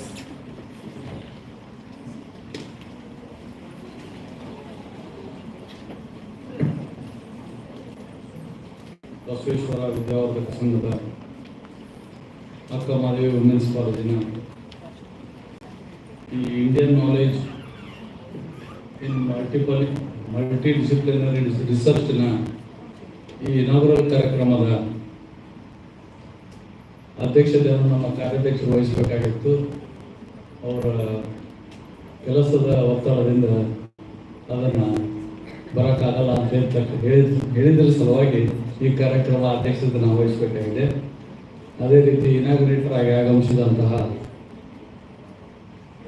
ನಮ್ಮ women's ಕಾಲೇಜಿನ vice chairman university vice chancellor ಆದಂತಹ doctor BK ತುಳಸಿಮಲ್ಲ madam ಅವರೇ, ಈ ಕಾರ್ಯಕ್ರಮದ keynote ಅಡ್ರೆಸ್ಸಿಯಾಗಿ ಆಗಮಿಸಿದಂಥ ಸನ್ಮಾನ್ಯ ಶ್ರೀ ಸುಬ್ರಹ್ಮಣ್ಯ ಚಿದಂಬರಂ ಅವರೇ ಮತ್ತು ಕಾಲೇಜಿನ ಯಾವತ್ತು ನಮ್ಮ ಪ್ರಿನ್ಸಿಪಾಲ್ ಮೇಡಮ್ ಅವರೇ, ಯಾವತ್ತು ನಮ್ಮ ಕಾಲೇಜಿನ ಶಿಕ್ಷಕರುಗಳೇ, ಆಗಮಿಸಿದ ನಮ್ಮ ಎಲ್ಲ ಗೌರವಾನ್ವಿತ ಸದಸ್ಯರುಗಳೇ, ನಮ್ಮ ಅಡ್ಮಿನಿಸ್ಟ್ರೇಟಿವ್ ಆಫೀಸರ್ ಆದಂಥ ಬೆಳಗೇಡಿ ಸರ್ ಅವರೇ ಮತ್ತು ನಮ್ಮ ಚಂದಾ ವರ್ಕರ್ ಮೇಡಮ್ ಅವರೇ, ಆಗಮಿಸಿದ ಎಲ್ಲ ನಮ್ಮ ಕಾಲೇಜಿನ ಪ್ರಾಧ್ಯಾಪಕರೇ ಮತ್ತು ವಿದ್ಯಾರ್ಥಿನಿಯರು, ಇದುವರೆಗೂ ನಮ್ಮ ವೈಸ್ ಚಾನ್ಸಲರ್ ಮೇಡಮ್ ಅವರು ಕಲ್ಚರ್ ಬಗ್ಗೆ ಮತ್ತು ನಮ್ಮ ಸಂಪ್ರದಾಯಗಳ ಬಗ್ಗೆ ಹೇಳಿದರು. ಕಲ್ಚರ್ ಅಂದರೆ ಬೇರೆ ಏನೂ ಅಲ್ಲ. ಫಸ್ಟಿಗೆ ನಮ್ಮ ಮೇಡಮ್ ಅವರು ಕರೆದು ಇನಾಗ್ರಲ್ ಫಂಕ್ಷನ್ಗೆ ನಮ್ಮ ಚಂದವರ್ಕರ್ ಮೇಡಮ್ ಅವರಿಗೆ ಮ್ಯಾಚ್ ಬಂದು ದೀಪ ಅಂತ ಹೇಳಿದ್ರೆ ಅದೇ ಕಲ್ಚರ್, ಅದೇ ಸಂಪ್ರದಾಯ. ಯಾಕಂದ್ರೆ ಅದೊಂದು ನಮ್ಮ ಸೀನಿಯರ್ಸ್ ರೆಸ್ಪೆಕ್ಟ್ ಕೊಡುವಂಥ ಆ ಭಾವನೆ ಇದೆ. ಅದೇ ಕಲ್ಚರು, ಅದೇ ಸಂಪ್ರದಾಯ, ಅದೇ ನಮ್ಮದು ಇಂಡಿಯನ್ ಸ್ಪೆಷಾಲಿಟಿ ಅದು. ಅದೇ ರೀತಿ ಮೊದಲಿಗೆ ಹಾಡನ್ನು ಹಾಡಿದಂಥ ನಮ್ಮ ವಿದ್ಯಾರ್ಥಿಗಳು ಭಾಳ ಚೆನ್ನಾಗಿ ಹಾಡಿದರು. ಅವ್ರಿಗೆ ಖರೇನ ಕಾಂಗ್ರ್ಯಾಚುಲೇಷನ್. ಭಾಳ ಚಲೋ ಹಾಡ್ತಾರೆ ಅವರು. ಮುಂದೆ ಏನೇನೋ ಒಳ್ಳೆ ಸಿಂಗರ್ಸ್ ಆದರೂ ಆಗ್ಬೋದು. ಈಗೆಲ್ಲ ಹುಡುಗಿಯರು ಭಾಳ ಖುಷಿ ಆದರು ಅವರು ಹಾಡಿದವರು. ಈಗ ಸಂಪ್ರದಾಯ ಕಲ್ಚರ್ ಬಗ್ಗೆ ಈಗ ರಿಸರ್ಚ್ ಕಾರ್ಯಕ್ರಮ ಇರೋದ್ರಿಂದ ಅದ್ರ ಬಗ್ಗೆ ಈಗ ನೆಕ್ಸ್ಟ್ ನಮ್ಮ ರಿಸರ್ಚ್ ಪರ್ಸನ್ಗಳು ಅದ್ರ ಬಗ್ಗೆ ಈಗಾಗಲೇ ಮಾತಾಡಿದ್ದಾರೆ. ಇನ್ನೂ ಭಾಳ ವಿಷಯಗಳನ್ನು ತಮ್ಮ ಜೊತೆಗೆ ಮಾತಾಡೋರಿದ್ದಾರೆ. ಅದ್ರ ಬಗ್ಗೆ ನಾನು ಹೆಚ್ಚಿಗೆ ಹೇಳಕ್ಕೆ ಹೋಗಂಗಿಲ್ಲ. ಯಾಕಂದ್ರೆ ಒಂದೇ ವಿಷಯಗಳನ್ನ ಬಹಳ ಸಲ ಹೇಳೋದ್ರಿಂದ ಅದು ವಚನ ಆಗಂಗಿಲ್ಲ, ಅಪಚನ ಆಗ್ತೈತಿ. ಅದ್ರ ಸಲುವಾಗಿ ನಾವು ಅದನ್ನು ಹೇಳಕ್ಕೆ ಹೋಗಲ್ಲ. ಈಗ ಇವತ್ತಿನ ಯುಗ ಅಂದ್ರೆ ಕಂಪ್ಯೂಟರ್ ಬೇಸ್ಡ್ ಯುಗ, ಮೊಬೈಲ್ ಯುಗ ಮತ್ತು ಅಡ್ವಾನ್ಸ್ ಟೆಕ್ನಾಲಜಿ ಯುಗ ಇದು. ನೀವು ಎಷ್ಟು ಟೆಕ್ನಾಲಜಿ ಯೂಸ್ ಮಾಡ್ತೀರಿ ಅಂದ್ರೆ ಒಳ್ಳೆ ರೀತಿಯಿಂದ ಬಳಸ್ತೀರಿ, ನಿಮ್ಮ ಫ್ಯೂಚರ್ ಒಳ್ಳೆಯದಾಗಿರ್ತೈತೆ. ಯಾಕಂತಂದ್ರೆ ಈಗ ನಿಮಗೆಲ್ಲ ಗೊತ್ತಿರೋಂಗೆ ಜಗತ್ತಿನಾಗ ಯಂಗೆಸ್ಟ್ ಪಾಪ್ಯುಲೇಷನ್ ಇರೋದು ಇಂಡಿಯನ್ಸ್ ಇದೆ. ಅಂದ್ರೆ ಇಂಡಿಯನ್ ಸ್ಟೂಡೆಂಟ್ಸ್ ಏನದಾರಲ್ಲ ಅಥವಾ ಮಿಡ್ಲ್ ಏಜ್ನವ್ರು ಏನದಾರಲ್ಲ, ದೇಶದೊಳಗೆ ಜಗತ್ತಿನೊಳಗೆ ಪ್ರಪಂಚದೊಳಗೆ ಹೈಯೆಸ್ಟ್ ಇರೋರು ಅಂದ್ರೆ ಇಂಡಿಯನ್ ಪಾಪ್ಯುಲೇಷನ್. ಯಂಗ್ ಇಂಡಿಯಾ ಇದು. ಅದನ್ನ ಆಗ ಮೇಡಮ್ ಅವ್ರು ಹೇಳಿದ್ರು, ಯೂತ್ ಇಂಡಿಯಾ ಅನ್ರಿ, ಯಂಗ್ ಇಂಡಿಯಾ ಅನ್ರಿ, ಏನಂದ್ರಿ. ಬಟ್ ನೆಕ್ಸ್ಟ್ ಜನ್ರೇಷನ್ ಒಳಗೆ ನಾವು ವಿಶ್ವಗುರು ಆಗೋದ್ರೊಳಗೆ ಎರಡು ಮಾತಿಲ್ಲ. ಯಾವಾಗಾಗತ್ತ ಅಂದ್ರೆ ನೀವೆಲ್ಲರೂ 100% ಇಂಟ್ರೆಸ್ಟೇ, ನಿಮ್ಮ ಮಾಡೋ ಕೆಲಸ ಸರಿಯಾಗಿ ಮಾಡಿದ್ರೆ ಮಾತ್ರ ಅದು ಸಾಧ್ಯ ಇದೆ. ಇನ್ನು ಪಾಸಿಟಿವ್ ಥಿಂಕಿಂಗ್. ಈಗ ಎಲ್ಲ ಟೆಕ್ನಾಲಜಿ ಹೆಂಗದ ಅಂದ್ರೆ ಅದ್ರದ್ದು ಪಾಸಿಟಿವ್ 90% ಅದಾವ, 10% ಡಿಸ್ಟ್ರಕ್ಟಿವ್ ಇರ್ತಾವೆ. ಭಾಳ ಮಂದಿ ಡಿಸ್ಟ್ರಕ್ಟಿವ್ ಅಂದ್ರೆ ನಮ್ಮಲ್ಲೇ ಅಲ್ಲ, ಬೇರೆ ಬೇರೆ ದೇಶಗಳು ಡಿಸ್ಟ್ರಕ್ಷನ್ ಯೂಸ್ ಮಾಡ್ತಾರೆ. ಅದನ್ನೆಲ್ಲ ನಾವು ಮಾಡಬಾರ್ದು. ಪಾಸಿಟಿವ್ ಆಗಿ ಅದನ್ನು ತೊಗೊಂಡು ಪಾಸಿಟಿವ್ ಆಗಿ ಯೂಸ್ ಮಾಡಿದರೆ ನಮ್ಮ ನಂಬರ್ 1 ಇನ್ ದ ವರ್ಲ್ಡ್ ಅದ್ರಾಗೆ ಎರಡು ಮಾತಿಲ್ಲ ಅನ್ನೋಂಥ ಮಾತಾಡಿ. ಅದೇ ರೀತಿ ನಾವು ಸ್ಪೋರ್ಟ್ಸ್ ಬಗ್ಗೆ ಹೇಳ್ಬೇಕಂತಂದ್ರೆ ಕ್ರಿಕೆಟ್ ಅನ್ರಿ, ಹಾಕಿ ಅನ್ರಿ, ಅಥವಾ ಈಗ ಒಲಿಂಪಿಕ್ಸ್ ಅನ್ರಿ. ಮೊದಲೇ ನಾವು ಒಲಿಂಪಿಕ್ಸ್ ಒಂದು ಮೆಡಲ್ ತಗೋತಿರ್ಲಿಲ್ಲ. ಈ ಸಲ ಬ್ರಾಂಜು, ಸಿಲ್ವರು ಮೆಡಲ್ಸ್ ತೊಗೊಂಡಿದ್ದೀವಿ. ಎದಕ್ಕೆ? ನಮ್ಮ ಈಗಿನ ಯಂಗ್ ಯೂತ್ ಜನ್ರೇಷನ್ ಏನೈತಲ್ಲ ಭಾಳ ಚೆನ್ನಾಗಿ ಅಂದ್ರೆ ನಮ್ದು ಸರ್ಕಾರ ಇರ್ಬೋದು ಅಥವಾ ಸ್ಪೋರ್ಟ್ಸ್ ಮಿನಿಸ್ಟರ್ ಇರ್ಬೋದು ಅಥವಾ ಹುಡುಗರು ಇರ್ಬೋದು ಅಥವಾ ಅಥ್ಲೆಟಿಕ್ಸ್ ಇರ್ಬೋದು, ಒಳ್ಳೆಯ ಅಚೀವ್ಮೆಂಟ್ ಮಾಡಕತ್ತಾರ ಅಂತಂದು ಅದು ಆಗಕ್ಕೆ ಸಾಧ್ಯ ಐತಿ. ಮತ್ತು ನಾವು ಕ್ರಿಕೆಟ್ ಒಳಗಂತೂ ವರ್ಲ್ಡ್ ಫೇಮಸ್ ಅಂದ್ರೆ we are number 1 in the world. ಹಂಗೆ ನೀವು ನಂಬರ್ 1 ಇನ್ ದ ವರ್ಲ್ಡ್ ಆಗಬೇಕು. ನಮ್ಮ ವಿದ್ಯಾರ್ಥಿನಿಯರು, ನಾನು ಬೇರೆ ದೇಶದ ಬೇರೆ ರಾಜ್ಯದ ವಿದ್ಯಾರ್ಥಿಗಳಿಗಿಂತ ನಮ್ಮ ಕಾಲೇಜಿನ ವಿದ್ಯಾರ್ಥಿನಿಯರು, ನಮ್ಮ ಕಾಲೇಜಿನ ವಿದ್ಯಾರ್ಥಿಗಳು, ನಮ್ಮಲ್ಲಿ ಕಲಿತ ವಿದ್ಯಾರ್ಥಿಗಳು ಮುಂದುವರಿಲಿ ಅನ್ನುವಂಥ ಉದ್ದೇಶವನ್ನು ಇಟ್ಟು ಮಾತಾಡ್ತಾ ಇದ್ದೇನೆ. ಆಮೇಲೆ ಮೊನ್ನೆ ಒಂದು ಕಾರ್ಯಕ್ರಮ ನಡೀತು ನಮ್ಮ ಇಂಜಿನಿಯರಿಂಗ್ ಕಾಲೇಜ್ ಕ್ಯಾಂಪಸ್ನಲ್ಲಿ. ಏನಂತಂದ್ರೆ ಒಬ್ಬರು ಭಾಳ ವರ್ಷದಿಂದ ಬಾಗಲಕೋಟೆಯಲ್ಲಿ ಹುಟ್ಟಿದವರು, ಅವರು ಬೇರೆ ಕಡೆ ಹೋಗಿ ಸೆಟ್ಲ್ ಆಗಿದ್ದಾರೆ. ಇವಾಗ ಮೊನ್ನೆ ನಮ್ಮ ಕಾರ್ಯಾಧ್ಯಕ್ಷರು ಬಂದು ಭೇಟಿಯಾಗಿ ಅವರು ರೌಂಡ್ ಅಬೌಟ್ ಒಂದು 5,000 crores ವರ್ತ್ ಕಂಪ್ನೀಸ್ ಅದಾವು. 5,000 crore rupees ಕಂಪ್ನೀಸ್ ಅದಾವು. ಎಂಥ ಕಂಪ್ನೀಸ್ ಅಂತಂದ್ರೆ ಅವರು ಎಲೆಕ್ಟ್ರಿಕ್ ವೆಹಿಕಲ್ಸ್ ಅಂದ್ರೆ lorries, 2 wheeler 4 wheeler lorries manufacturers ಅದಾರ. ಆಮೇಲೆ ಆರ್ಮ್ಸ್ ಆ್ಯಂಡ್ ಎಮಿಷನ್ಸ್, ಈ ನಮ್ಗೆ ಯುದ್ಧದಲ್ಲಿ ಬಳಸ್ತಕ್ಕಂಥ ಆರ್ಮ್ಸ್ ಅಂದ್ರೆ ಇವು AK-47 ಅಂಥವೆಲ್ಲ ಅಡ್ವಾನ್ಸ್ಡ್ ಟೆಕ್ನಾಲಜಿ ಇಕ್ವಿಪ್ಮೆಂಟ್ಸನ್ನು ಮ್ಯಾನುಫ್ಯಾಕ್ಚರ್ ಮಾಡತ್ತವರು. ಅಂದರೆ ಎಕ್ದಮ್ ಲೇಟೆಸ್ಟ್. ಈಗ ಮೊನ್ನೆ ನಮ್ಮ ಮೋದಿ ಅವರು ಹೇಳಿದ ಹಾಗೆ ಎಲ್ಲರೂ ನಮ್ಮ ಇಂಡಿಯಾದಾಗ ಮೇಡ್ ಇನ್ ಇಂಡಿಯಾ ಆಗಬೇಕನ್ನೋ ದೃಷ್ಟಿಯಿಂದ ಮೊದಲೇಕೆಲ್ಲ ಇಂಪೋರ್ಟ್ ಮಾಡ್ಕೋತಿದ್ದಲ್ಲ, ಈಗ ನಮ್ಮ ಇಂಡಿಯನ್ ಮ್ಯಾನುಫ್ಯಾಕ್ಚರರ್ಸ್ ಅದನ್ನು ಪ್ರೊಡಕ್ಷನ್ ಮಾಡಕ್ಕೆ ಚಾಲು ಮಾಡಿದ್ದಾರೆ. ಅವರು ಅದು ಯೂನಿಟ್ ಐತಿ. ಆಮೇಲೆ ಅವರು ಕಾರ್ಟೂನ್ ನೆಟ್ವರ್ಕ್ಸ್ ಕಾರ್ಟೂನ್ ಫಿಲ್ಮ್ಸ್ ಮಾಡ್ತಾರೆ. ನೆಕ್ಸ್ಟ್ ಅವರು ಏನಂದ್ರೆ ರೋಬೋಟೋಸ್ ಮಾಡ್ತಾರೆ. ಆಮೇಲೆ ಅವ್ರ ಮಗ ಬಂದಿದ್ದ ಅವೆಲ್ಲ ಫಾರಿನ್ನಾಗ ಹೋಗಿ ಗೆಸ್ಟ್ ಲೆಕ್ಚರ್ ಆಗಿ ಹೋಗಿ ಅಲ್ಲಿ ಸ್ಪೀಚ್ ಕೊಟ್ಟು ಬರ್ತಾನೆ. ಎದ್ರ ಸಲುವಾಗಿ ಅಂತಂದ್ರೆ to encourage the students artificial intelligence ಅಂದ್ರೆ ಏನು ಅಂತ ಅನ್ನೋದ್ರ ಸಲುವಾಗಿ ಅವರೊಂದು ಪ್ರಾಜೆಕ್ಟ್ ಮಾಡಕತ್ತಾರ. ಅಂದ್ರೆ ಅವರು ಆಂಧ್ರದಾಗ, ತಮಿಳ್ನಾಡಿನಾಗ, ಆಮೇಲೆ UP ಒಳಗೆ, MP ಒಳಗೆ, ನೆಕ್ಸ್ಟ್ ಫಾರಿನ್ ಕಂಟ್ರೀಸ್ ಒಳಗೆ ಅವರು ಸಾಫ್ಟ್ವೇರ್ ಕಂಪ್ನೀಸ್ ಅದಾವ. ಅವರು ಭಾಳ ವರ್ಷದಿಂದ 1954ದಿಂದ ಒಟ್ಟು ಟೋಟಲ್ ಮ್ಯಾನುಫ್ಯಾಕ್ಚರಿಂಗ್ ಫೀಲ್ಡ್ ಆಗ್ಯದ. ಅವ್ರದ್ದು ಮೇನ್ ಮ್ಯಾನುಫ್ಯಾಕ್ಚರಿಂಗ್ ಅಂದ್ರೆ ಸ್ಪ್ರಿಂಗ್ಸ್, ವೆಹಿಕಲ್ಸ್ಗೆ ಚೆಕಪ್ ಜೆಲ್ ಸ್ಪ್ರಿಂಗ್ಸ್ ಬರ್ತಾವ. ಸ್ಪ್ರಿಂಗ್ಸ್ ನಮ್ಮಲ್ಲಿ ಇಂಡಿಯಾದಾಗ ಎಷ್ಟು ವೆಹಿಕಲ್ಸ್ ಮ್ಯಾನುಫ್ಯಾಕ್ಚರ್ ಆಗ್ತಾವ ಅದ್ರ 65% ಅವ್ರು ಮ್ಯಾನುಫ್ಯಾಕ್ಚರ್ ಮಾಡಿ ಆ ಕಂಪ್ನಿ ಕೊಡ್ತಾರೆ. ಅಷ್ಟು ದೊಡ್ಡ ಪ್ರಾಜೆಕ್ಟ್ ಓನರ್ಸ್ ಅವ್ರು ಇಲ್ಲಿ ಬಂದು ಅವರ ಮನೆಯವರು ಅಂದರೆ ಯಶೋಧ ಇಂಡಿಯಾ ಅಂದ್ರೆ village India, Yashoda village India ಅಂತ ಹೇಳಿ ಅವರು ಒಂದು ಆರ್ಗನೈಸೇಷನ್ ಮಾಡ್ಯಾರ. ಅದರ ಉದ್ದೇಶ ಅಂತಂದ್ರೆ ರೂರಲ್ ಏರಿಯಾದೊಳಗೆ ಯಾವ ವಿದ್ಯಾರ್ಥಿನಿಯರು ಸ್ಪೆಷಲಿ ಫಾರ್ ಲೇಡೀಸ್ ಐತದ ಅಂದ್ರೆ 90% ಲೇಡೀಸ್ಗೆ ಆರ್ಡರ್ ಮಾಡ್ತಾರ, ರಿಮೈನಿಂಗ್ 5-10% ಬಾಯ್ಸ್ಗೆ, 90% ಫಾರ್ ಲೇಡೀಸ್ಗೆ. ಆ ಯಶೋಧಮ್ಮ ಅಂದ್ರೇನು, ಇಲ್ಲಿ ಬಾಗಲಕೋಟೆಯ ಹೆಣ್ಮಗಳವರು. ಅವರೆಲ್ಲ ಇಷ್ಟು ದೊಡ್ಡ ಕಂಪ್ನಿ ಇಟ್ಕೊಂಡು ಬೆಂಗಳೂರಾಗೆಲ್ಲ ಆರಾಮ್ಸಿರೋದ ಅವರು. ಅವ್ರಿಗೇನೋ ತಲೆ ಬಂತು, ಯಾಕೆ ನಮ್ಮ ಬಾಗಲಕೋಟೆಯಾಗ ಒಂದು ಸಾಫ್ಟ್ವೇರ್ ಕಂಪ್ನಿ ತೆಗಿಬಾರ್ದು ಅಂತ. ಅದಕ್ಕೆ ನಿನ್ನಿಲ್ಲ ಮೊನ್ನೆ ಮಾರ್ನಿಂಗ್ ಅವ್ರು ಬಂದು ಇಲ್ಲಿ ಒಂದು ಸಾಫ್ಟ್ವೇರ್ ಕಂಪ್ನಿ ಓಪನ್ ಮಾಡಿದ್ರು. ಆ ಸಾಫ್ಟ್ವೇರ್ ಕಂಪ್ನಿ ನಮ್ಮೆಲ್ಲ ಪ್ರಿನ್ಸಿಪಾಲ್ಗಳಿದ್ದೆ, ನಮ್ಮೆಲ್ಲ ಸ್ಟೂಡೆಂಟ್ಸ್ ಕಳಿಸ್ಕೊಡ್ರಿ ಅಂತಂದು. ಅವರು ಮಿನಿಮಮ್ ಗ್ರ್ಯಾಜುಯೇಟ್ಸ್ ಇರಬೇಕು ಅಥವಾ ಫೈನಲ್ ಇಯರ್ ಸ್ಟೂಡೆಂಟ್ಸ್ ಇರಬೇಕಂತ ಹೇಳಿದ್ರು. ನಿನ್ನೆ ಅವರು 11 ವಿದ್ಯಾರ್ಥಿನಿಯರಿಗೆ, ನಮ್ಮ ಕಾಲೇಜ್ ವಿದ್ಯಾರ್ಥಿನಿಯರಿಗೆ 11 ಜನ ವಿದ್ಯಾರ್ಥಿನಿಯರಿಗೆ ಆರ್ಡರ್ ಕೊಟ್ಟರು. ಏನು ಆರ್ಡರ್ ಕೊಟ್ಟರು ಅಂದ್ರೆ ಅವ್ರಿಗೆ ಟ್ರೈನಿಂಗ್ ವಿತ್ ಎಂಪ್ಲಾಯ್ಮೆಂಟ್ ಅಂತಂದು. ಏನು ಟ್ರೈನಿಂಗ್ ಕೊಡ್ತಾರ ಅಂದ್ರೆ ಸಾಫ್ಟ್ವೇರ್ನಾಗ ಏನು ವರ್ಕ್ ಇರ್ತೈತಲ್ಲ ಅದನ್ನು ಟ್ರೈನಿಂಗ್ ಕೊಡ್ತಾರೆ ಅವರು. ನೆಕ್ಸ್ಟ್ ಎಂಪ್ಲಾಯ್ಮೆಂಟ್ ಅಂದ್ರೆ ಸಾಫ್ಟ್ವೇರ್ ಕಂಪ್ನಿಗಳು ನಿಮ್ಗೆ ಮುಂದೆ ಅವರು ನೀವು ಟ್ರೈನಿಂಗ್ ತೊಗೊಂಡ್ಮ್ಯಾಗ ಅದೇ ಕಂಪ್ನಿ ನಿಮ್ಮನ್ನ ಎಂಪ್ಲಾಯ್ ತೊಗೊಂಡು ಅದನ್ನು ನಿಮ್ಗೆ ಸಾಫ್ಟ್ವೇರ್ ಇಂಜಿನಿಯರ್ ಟೈಪ್ ವರ್ಕ್ ಮಾಡೋ ಸಲುವಾಗಿ ಅವ್ರ ಉದ್ದೇಶ. ಯಾಕೆ ಇದೆಲ್ಲ ನಿಮ್ಗೆ ಹೇಳಕತ್ತೀನಿ ಅಂತಂದ್ರೆ, ಈಗ ನಾವು ರೀಡಿಂಗ್ ರೈಟಿಂಗ್ ಎರಡಕ್ಕೂ ಸಾಕು. ನಮ್ಮ ಎಜುಕೇಶನ್ ಮತ್ತೇನು ಬೇಕಾಗಿಲ್ಲ. ಭಾಳ ಮಂದಿ ಹೈಲಿ ಕ್ವಾಲಿಫೈಡ್ ಪೀಪಲ್ ಖಾಲಿ ಅದಾರ, ಬಟ್ ಯಾರು ಸ್ಕಿಲ್ಡ್ ಅದಲ್ಲ ಅವ್ರು ಫುಲ್ ಎಂಪ್ಲಾಯ್ಮೆಂಟ್ನಾಗ ಅದಾರ. ಉದ್ದೇಶ ಅಂತಂದ್ರೆ ಯಾಕೆ ನಾ ಸ್ಕಿಲ್ಡ್ ಲೇಬರ್ ಆಗ್ರಿ ಅಂತ ಹೇಳಿದ್ವಿ ಅಂದ್ರೆ ಇಂಥವು ಚಾನ್ಸಸ್ ಯಾರು ಕಳ್ಕೊಬೇಡ್ರಿ.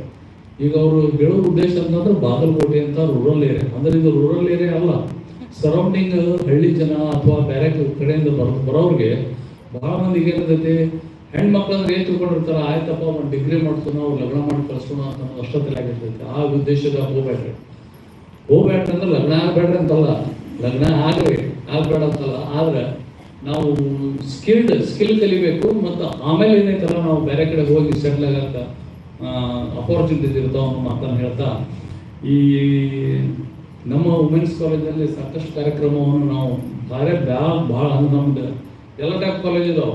ಆ ಕಾಲೇಜ್ಗಿಂತ ಹೆಚ್ಚು ನಾವು ಕಾರ್ಯಕ್ರಮ ಕೊಡೋದು ಎಲ್ಲಿ ಅಂತಂದ್ರೆ ವುಮೆನ್ಸ್ ಕಾಲೇಜ್. ಯಾಕಂದ್ರೆ ಸೆಪರೇಟ್ ವುಮೆನ್ಸ್ ಕಾಲೇಜ್ ಮತ್ತು ಸೆಪರೇಟ್ ವುಮೆನ್ಸ್ ಯೂನಿವರ್ಸಿಟಿ ಮತ್ತು ಭಾಳ ಕಡೆ ನೋಡಕ್ಕೆ ಸಿಗಂಗಿಲ್ಲ. ಭಾಳ ಕಡೆ ನಾನು ನೋಡ್ತೀನಿ, ಸಾಕಷ್ಟು ಅಡ್ಮಿಷನ್ಸ್ ಹಾಕೋ ವುಮೆನ್ಸ್ ಕಾಲೇಜ್ ಕೂಡ ಸ್ಪೆಷಲ್ ವುಮೆನ್ಸ್ ಸ್ವಲ್ಪ ಅಡ್ಮಿಷನ್ಸ್ ಕಡಿಮೆ ಆಗ್ತಾವೆ. ಎದಕ್ಕೆ ಅಂತ ನಾವು ವಿನೂತನ ಭಾಳ ಸಲ ನಮ್ಮ ಪ್ರೊಫೆಸರ್ಗೆ ಪ್ರಿನ್ಸಿಪಾಲ್ಗಳಿಗೆ ಕೇಳ್ತೀನಿ, ಅಲ್ರಿ ಬೇರೆ ಕಾಲೇಜು ಕೂಡ ನಮ್ಮ ವುಮೆನ್ ಕಾಲೇಜ್ ಯಾಕೆ ಇಷ್ಟು ಸ್ಪೆಷಲ್ ಕಾರ್ಯಕ್ರಮ ನಾವು ಅಂತ ಹೇಳ್ತೇನೆ. According to the calendar of events ಎಷ್ಟು ಕಾರ್ಯಕ್ರಮ ಬರ್ತಾವೆ ಒಡೆಯರ್ ಮೇಡಮ್ ತೊಗೊಂಡ್ಬರ್ತಾರೆ ಎವ್ರಿ ಟೈಮ್. ನಾನು ಭಾಳ ಸಲ ನಮ್ಮ ಪ್ರಿನ್ಸಿಪಾಲ್ಗಳು ಹೇಳ್ತಿರ್ತೇನೆ, ಏನಂತ ಎಲ್ಲ ಕಾಲೇಜಿನವರು ಇಷ್ಟು ಮಂದಿ ಪ್ರಿನ್ಸಿಪಾಲ್ಗಳಿದ್ರಿ, ನಮ್ಗೆಲ್ಲ ಎಡೆಡ್ ಕಾಲೇಜ್ ಅದಾವು, ಅವರಷ್ಟು ಕಾರ್ಯಕ್ರಮ ನೀವು ಯಾಕೆ ತರಂಗಿಲ್ಲ ಅಂತ ಕೇಳ್ತೀನಿ ನಾನು. ಅವ್ರು ಏನು ಹೇಳ್ತಾರ, ಇದನ್ನೇ ಹೇಳ್ತಾರ, ಆ ಮೇಡಮ್ ಹೆಣ್ಣು ಹುಡುಗರಿಗೆ ಎಷ್ಟು ಎನ್ಕರೇಜ್ ಮಾಡಕತ್ತಾರ ಅಂತಂದ್ರೆ ಹೇಳಕತ್ತಿಲ್ಲ. ನಿಮ್ಗೆ ಎಲ್ಲ ಕಾರ್ಯಕ್ರಮ ಕೊಡೋದ್ರಿಂದ ನಿಮ್ಗೆ ಅವೇರ್ನೆಸ್ ಬರ್ತೈತಿ ನಾವು ಹೆಂಗೆ ಇರಬೇಕು ಅನ್ನುವಂಥದ್ದು.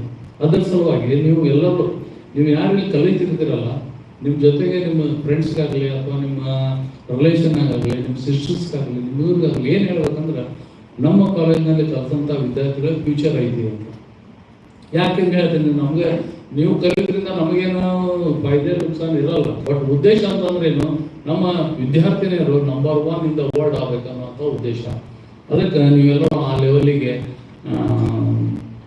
ರೀಚ್ ಆಗ್ತೀರಿ ಅಂತನ್ನುವಂಥ ಮಾತನ್ನು ಹೇಳಿ ನಮ್ಮ ರಿಸರ್ಚ್ ಪರ್ಸನ್ಗಳು ಭಾಳ ಚೆನ್ನಾಗಿ ಮಾತಾಡಿದರು. ಸಂಸ್ಕೃತಿ ಸಂಸ್ಕಾರ ಬಗ್ಗೆ ಮತ್ತು ನಮ್ಮ ಸಂಪ್ರದಾಯಗಳ ಬಗ್ಗೆ ಇನ್ನೂ 2-3 ಸೆಷನ್ ನಡೆಸಿ ಈ ಕಾರ್ಯಕ್ರಮ ಏನು ಮಾಡ್ತಾರೆ. ಅದಕ್ಕೆ ನೀವೆಲ್ಲರೂ ನಮ್ಮ ಸಾಫ್ಟ್ವೇರ್ ಕಂಪ್ನಿ ಇಂಜಿನಿಯರಿಂಗ್ ಕಾಲೇಜಲ್ಲಿದೆ, ನೀವು ಬೇಕಾದ್ರೆ ನಮ್ಮ ಪ್ರಿನ್ಸಿಪಾಲ್ರು ಭೇಟಿಯಾಗ್ರಿ, ನಮ್ಮ ಎಕ್ಸ್ ಆಫೀಸ್ ಸೆಕ್ರೆಟರಿಯವ್ರು ಭೇಟಿಯಾಗ್ರಿ, ಅಡ್ಮಿನಿಸ್ಟ್ರೇಟಿವ್ ಆಫೀಸರ್ ಭೇಟಿಯಾಗ್ರಿ, ಚಂದಾವರ್ಕರ್ ಮೇಡಮ್ ಅವ್ರಿಗೆ ಭೇಟಿಯಾಗ್ರಿ. ಎಲ್ಲರಿಗೂ ಗೊತ್ತಿದ್ದು ಏನೈತೆ ಅಂತಂದು. ಅದಕ್ಕೆ ನೀವೆಲ್ಲರಿಗೂ ಭೇಟಿಯಾಗಿ ನಿಮ್ಮ ಫ್ಯೂಚರನ್ನು ಗಟ್ಟಿಗೊಳಿಸಬೇಕು ಅನ್ನೋಂಥ ಮಾತನ್ನು ಹೇಳಿ ಎಲ್ಲರಿಗೂ ಬರ್ತಕ್ಕಂಥ ದಿನಗಳಲ್ಲಿ ಬೆಸ್ಟ್ ಆಫ್ ಲಕ್ ಹೇಳಿ ನನ್ನ ಮಾತು. Thank you, sir, for your valuable words. Gratitude is the fairest blossom which springs from the soul. Now I would like to call Srimati P.K. Chogla, IPSC Coordinator, to present vote of thanks.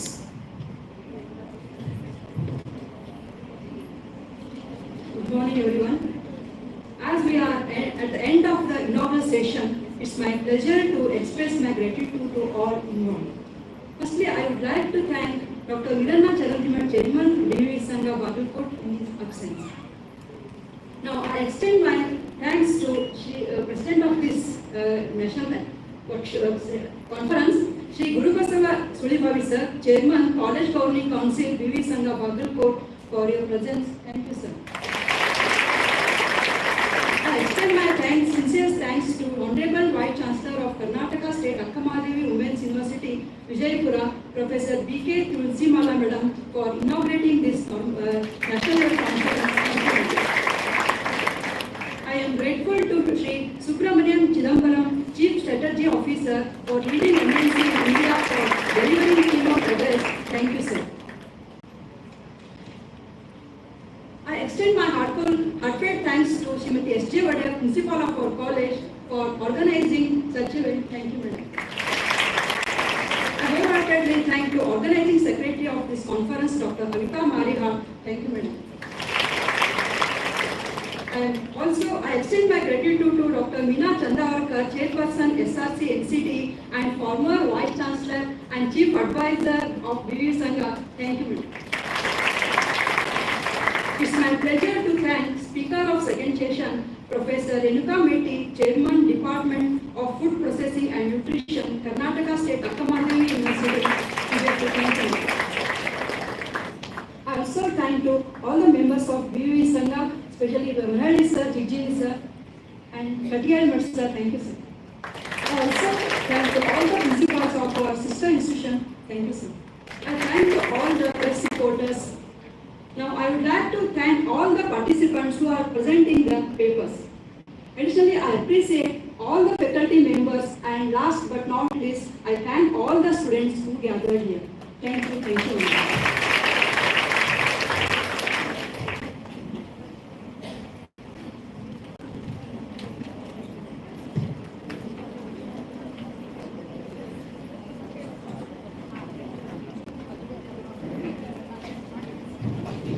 Thank you.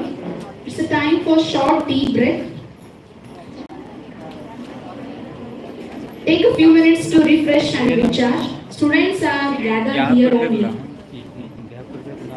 Audience ಕಡೆ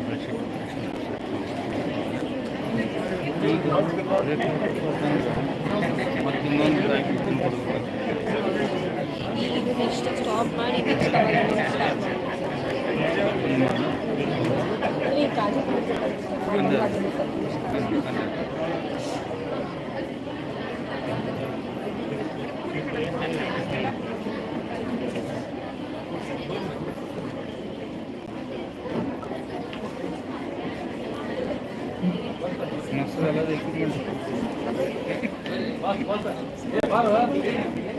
presentation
ಸಾಹೇಬ್ರು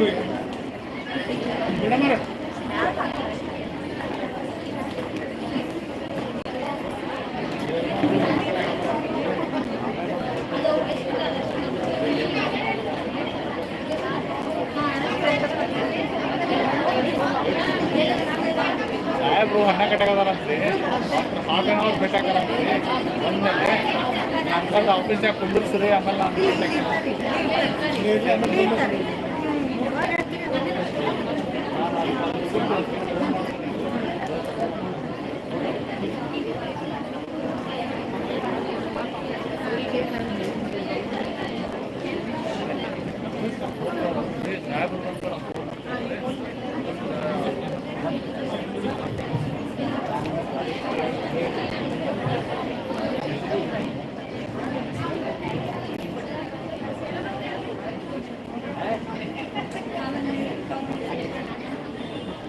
ಹೌದು ಅವತ್ತ ಹೋಗಿದ್ನೆಲ್ಲ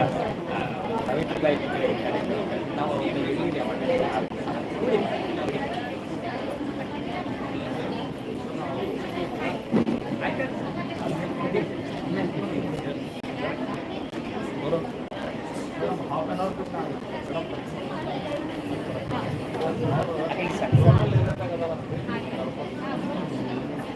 Welcome back. Good morning all. I would like to extend our heartfelt gratitude to our esteemed speaker of first session for gracing us with their presence on stage.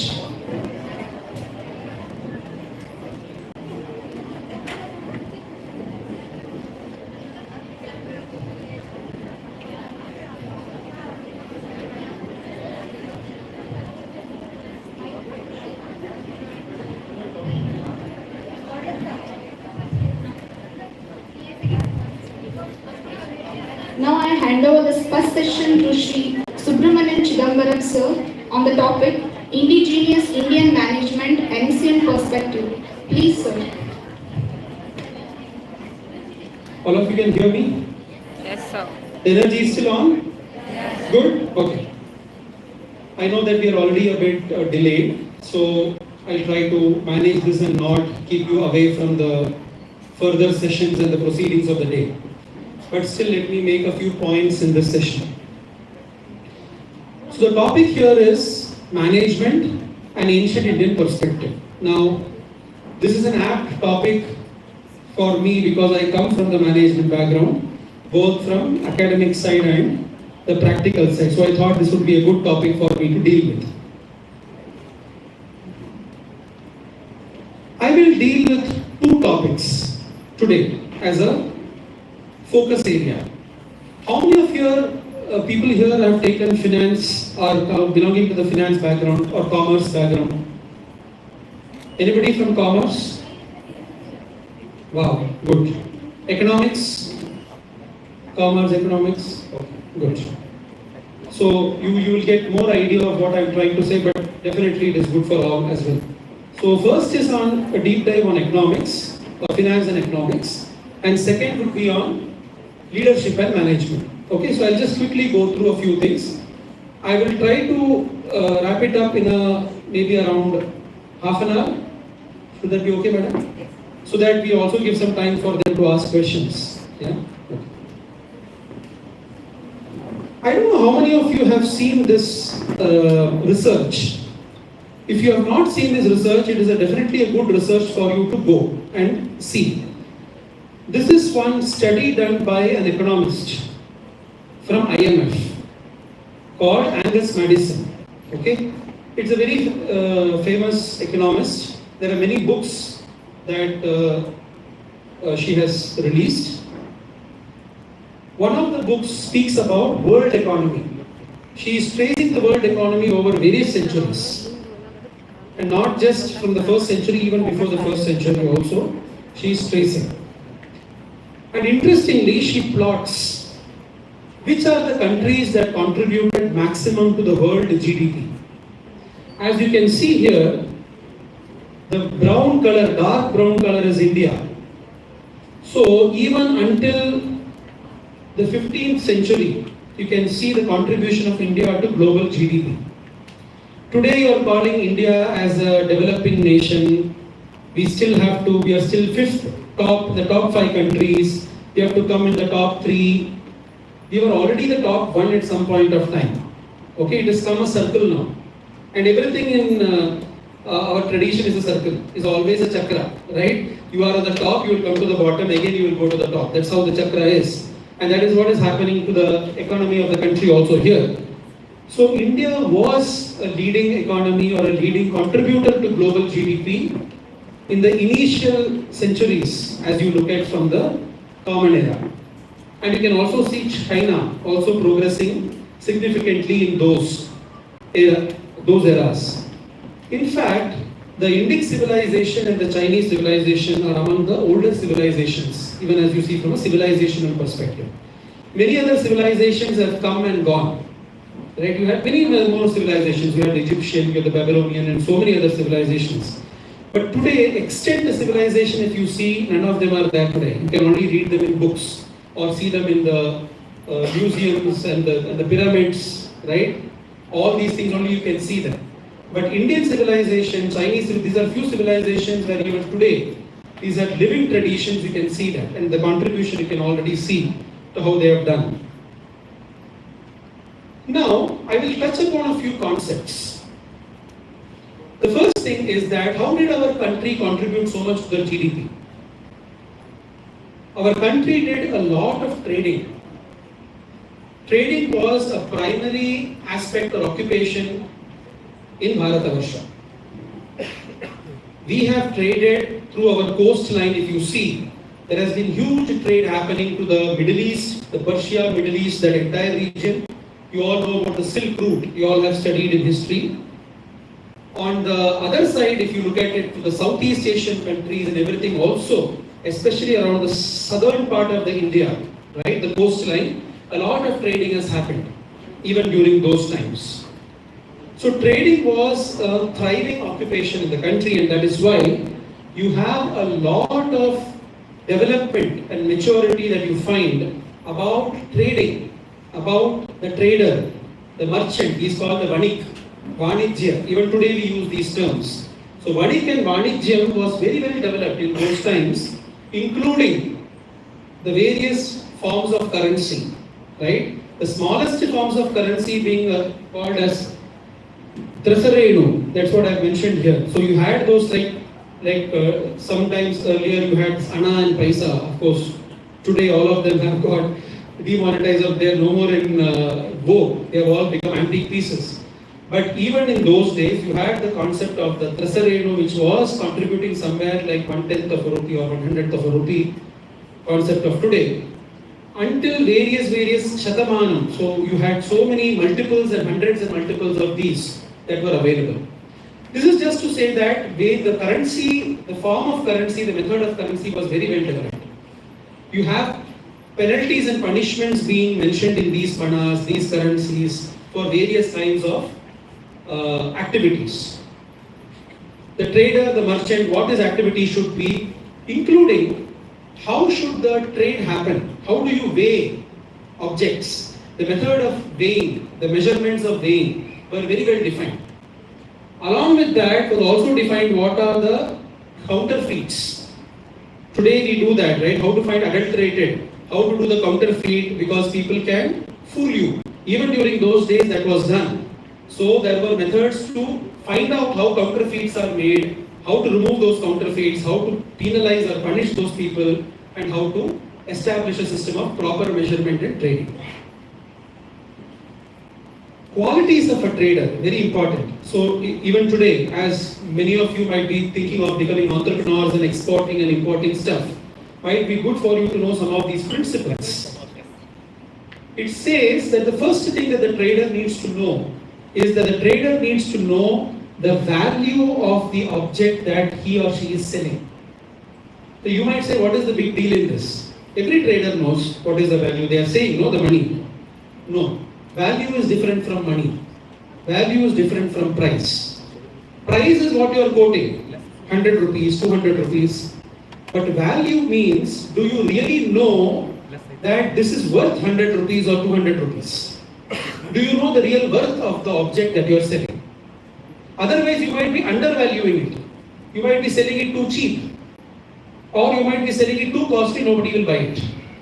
So how do you price it the right way? In modern organizations and marketing, etc., the sales pricing strategy, it's itself a topic of analysis. How do you price the object or the thing the right way?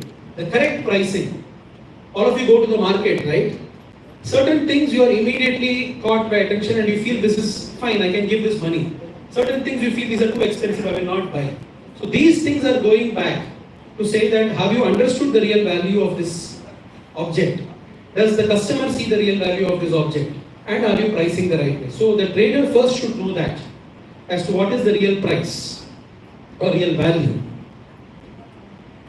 The trader should know the entire process. For example, if I am selling, say for example, some electronic item. Today traders, what they do, they buy the electronic item from somebody and sell. But it says, it should not be that way. The trader should know the entire process of how the electronic item has been made. From where were the chips sourced, who made those chips, from where was the casing made, how this was brought together, what was the labor charge involved, where was this manufactured, in China if it was manufactured, how was it manufactured, how was it imported, why you should know all these things. You can ask, what is my point in knowing all this? I just have to buy and sell and make money. No. When you know the entire process, you know what is the value in each step. So accordingly, you can quote the value. And what happens is, when you know the entire process, you start moving up from just being a normal trader to becoming deeper, you become a businessman. You understand the business much better. You understand your product much better. So the trader had to know the entire process of how the particular product is getting made. The trader had to know the defects and the excellence of every commodity. So whatever I am selling, if I am selling a phone, if I am selling a book, what are the positives and negatives of this book? It is not that whatever you sell is the best product, no. Yes, the marketing advertisement will say it is the best product. But you know what is the problem in your product. So you should know the problem in your product. You should know what is good in your product so that you can highlight what is good and you are aware of the negativities of the product so that even if there is a problem, you are able to manage it well. If you don't know, then you are just being very ignorant and you will not be able to do business for a long time. So all these are basic principles for a business. For doing a business, what are the things you should know? The trader should know the wages of servants, the languages of different lands, the method of keeping goods. And so if you are exporting, and this is seen normally, right? If you have very good businessmen, you will see them that the moment they go to Japan to export something, they will go there, they will talk in Japanese, they will know the culture of Japan people, and that itself will attract them to say, okay, this is a person who knows our culture, let us give him some orders. But if you are going there as an ignorant person, you will have lesser value. So, whichever land you are selling into, what is the culture of that land? What do the people of that land like? What is the language of that land? All that if you know and you behave that way, your business is going to grow. So if you see here, you see the beauty of the principles that are there. This is taken in the context of a trading that happened in ancient India. But if you want to contextualize it to your business, if you are a small entrepreneur, if you all after some years you are going to start your own business, remember these things. What is the product I am going to sell? Do I know everything about the product? Do I know what value this product is going to give in the market? Do I know what customer is ready to pay? If I am going to sell this in the northern part of the country, do I know the language? Can I speak Hindi well? Can I speak there? Can I know their culture? Can I sell there? All these are important. As you think about your business, as you think about your enterprise.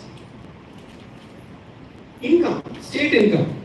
Even during those days, you had the state income coming from two parts. From, today you call them the direct and indirect taxes, right? Customs, duties and the taxation part.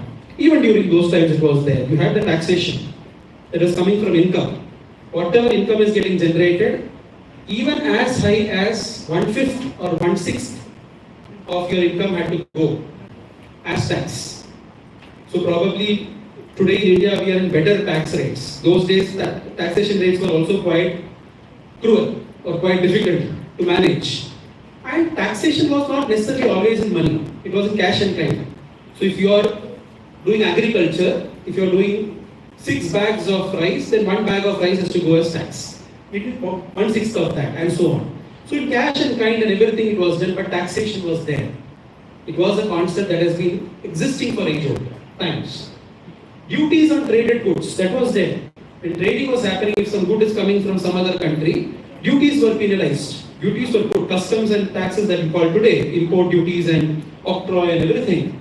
They were all existing even during those days. That means when the system was well developed, that means what we're trying to say is that you had a well developed system which understood the different types of octroys, duties, taxation. So these have been always there in the system.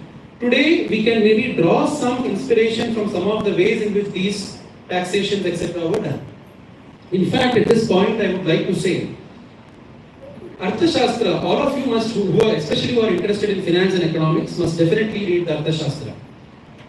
Arthashastra, Kautilya makes no bones about saying that kosha or treasury is the moola, even for dharma, to be there in the society. Even if you have to sustain dharma and make everything right, the conduct, everything has to be good.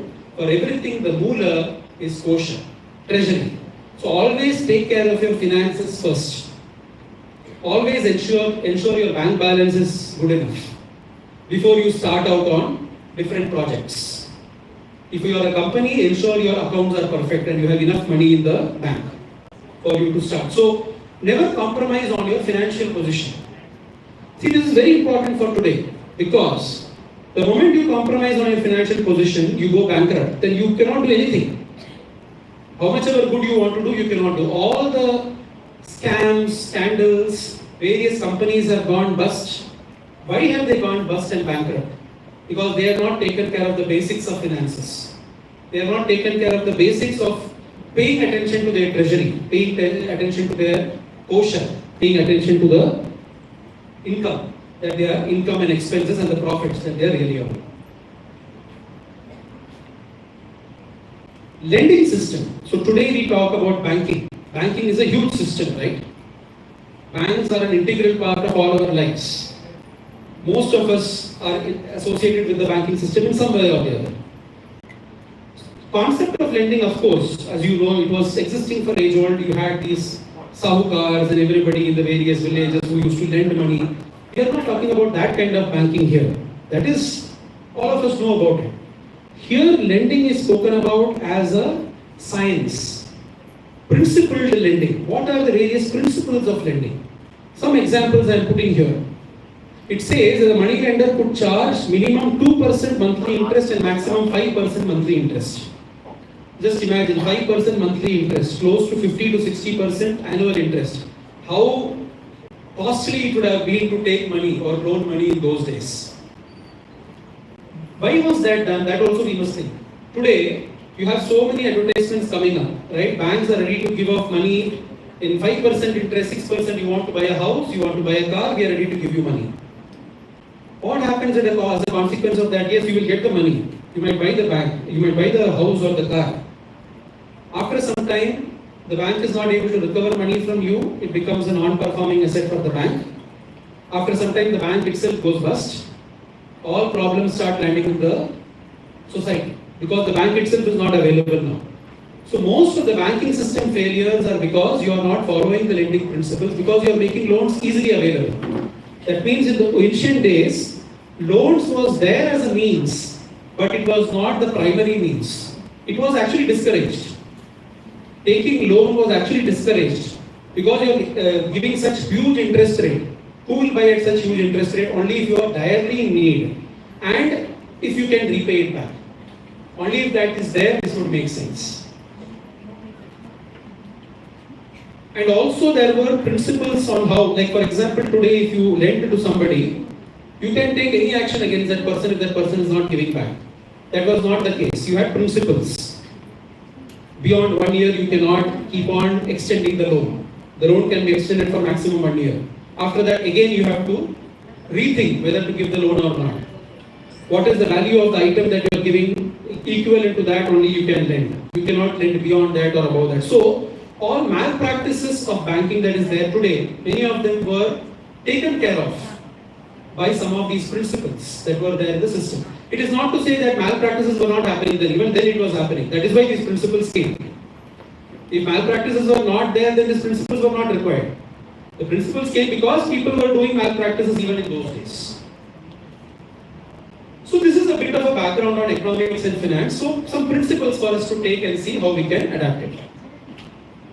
Leadership and management. See, when you look at the leadership and management, as a concept, the concept of a leader has been there for ages in our tradition.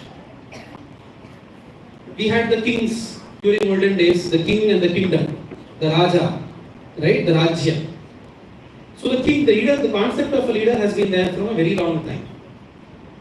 Even to the fact that in those days also there are examples of election of the king. What do we commonly understand? We commonly say that if the father is a king, the son will become a king. Right? As it is happening in some of the politics even today.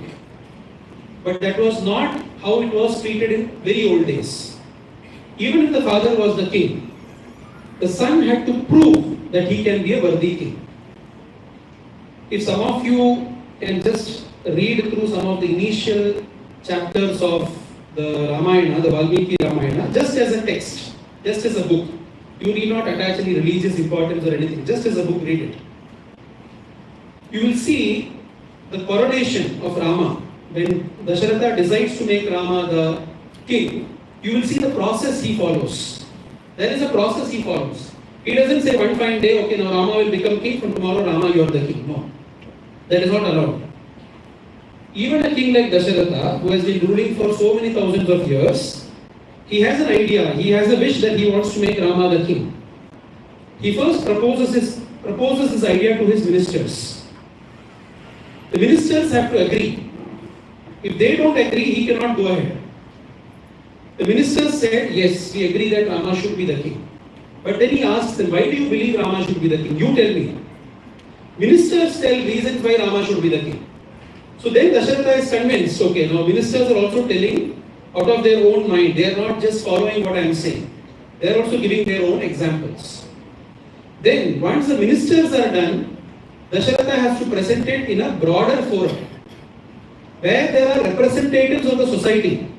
Like for example, say the weaver community, right, the potter community, the trader community. Representatives of all these communities are part of that forum. All of them, in front of them, Dasharatha will again declare that I am proposing Rama to be the king. Do you have any opinions? They have to voice their opinion. If even among them, if somebody says that no, we don't agree because Rama is XYZ, he has to rethink his decision. Then is when he proposes and he finally declares that now Rama will be the king. So you can see that process. How a leader appoints his successor. What all filters he has to go through.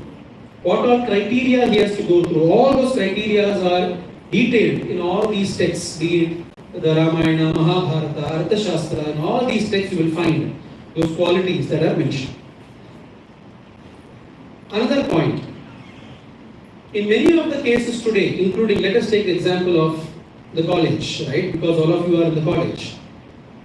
You have the principal, right? Who is the chief person, who is at the head of the college. Then you have the various teachers, heads of departments, and then you have the students. If the principal decides that I am the leader of the college, I will decide what I want. This is my college. I am the principal. I will decide. Let me make everything possible. Let me do whatever I wish. That is called as solo leadership. It is individual leadership. That is, the leader decides what is to be done. But Arthashastra and others say that is not how leadership has to run. The leader has got a leadership team along with the leader. In your case, the principal of the college would have the heads of departments, other teachers, various other administrators, everybody as part of his or her team. They will discuss everything that is coming out of the principal's decision will be an outcome of this discussion that has happened with the leadership team. That is what happened in olden days. It says that a leader alone cannot run the kingdom, just like one wheel cannot run the chariot. To run the chariot, you need minimum 2 wheels. So the leader is one wheel and the team of the leader is the second wheel. So the team has to be a very competent team. So as you become leaders of the future, you must keep this in mind. If you are heading a company, you are heading an enterprise, you should not say that I am the leader, I will do whatever I want. No. You should have your people, your immediate team with you. And along with the help of that team is where you can run that company. If the team is not there, the company doesn't succeed. And we have seen many examples of this also in modern days, where the leader becomes an autocratic leader. He decides, or he or she decides what they want. It fails many times because the leadership team is not bought in. It is not a combined team effort. So team effort is what is highlighted in all these texts, including the selection of the team. What kind of people should I select into the team? What are the qualities of those people? Everything is mentioned in those Shastras. And these team members have to be team members who can go against the leader also. For example, the leader is saying something. The team member doesn't agree. The team member has to say that and the leader should accept it as a feedback. Because many of the times the leader goes with one vision, but the leader may not be able to see the problems in the decision. But the team should be able to see that problem and tell to the leader what you are saying, what you are doing is wrong. This will not work. This will fail. That feedback has to come from the team. A few examples of this. You can again, from the Puranas itself, if you see. You had Dasharatha and you had Sumantra as his minister. Sumantra even went to the extent of telling when Kaikeyi and everybody were, he went and started scolding Kaikeyi to say that what kind of a woman are you that you are creating such havoc in the kingdom.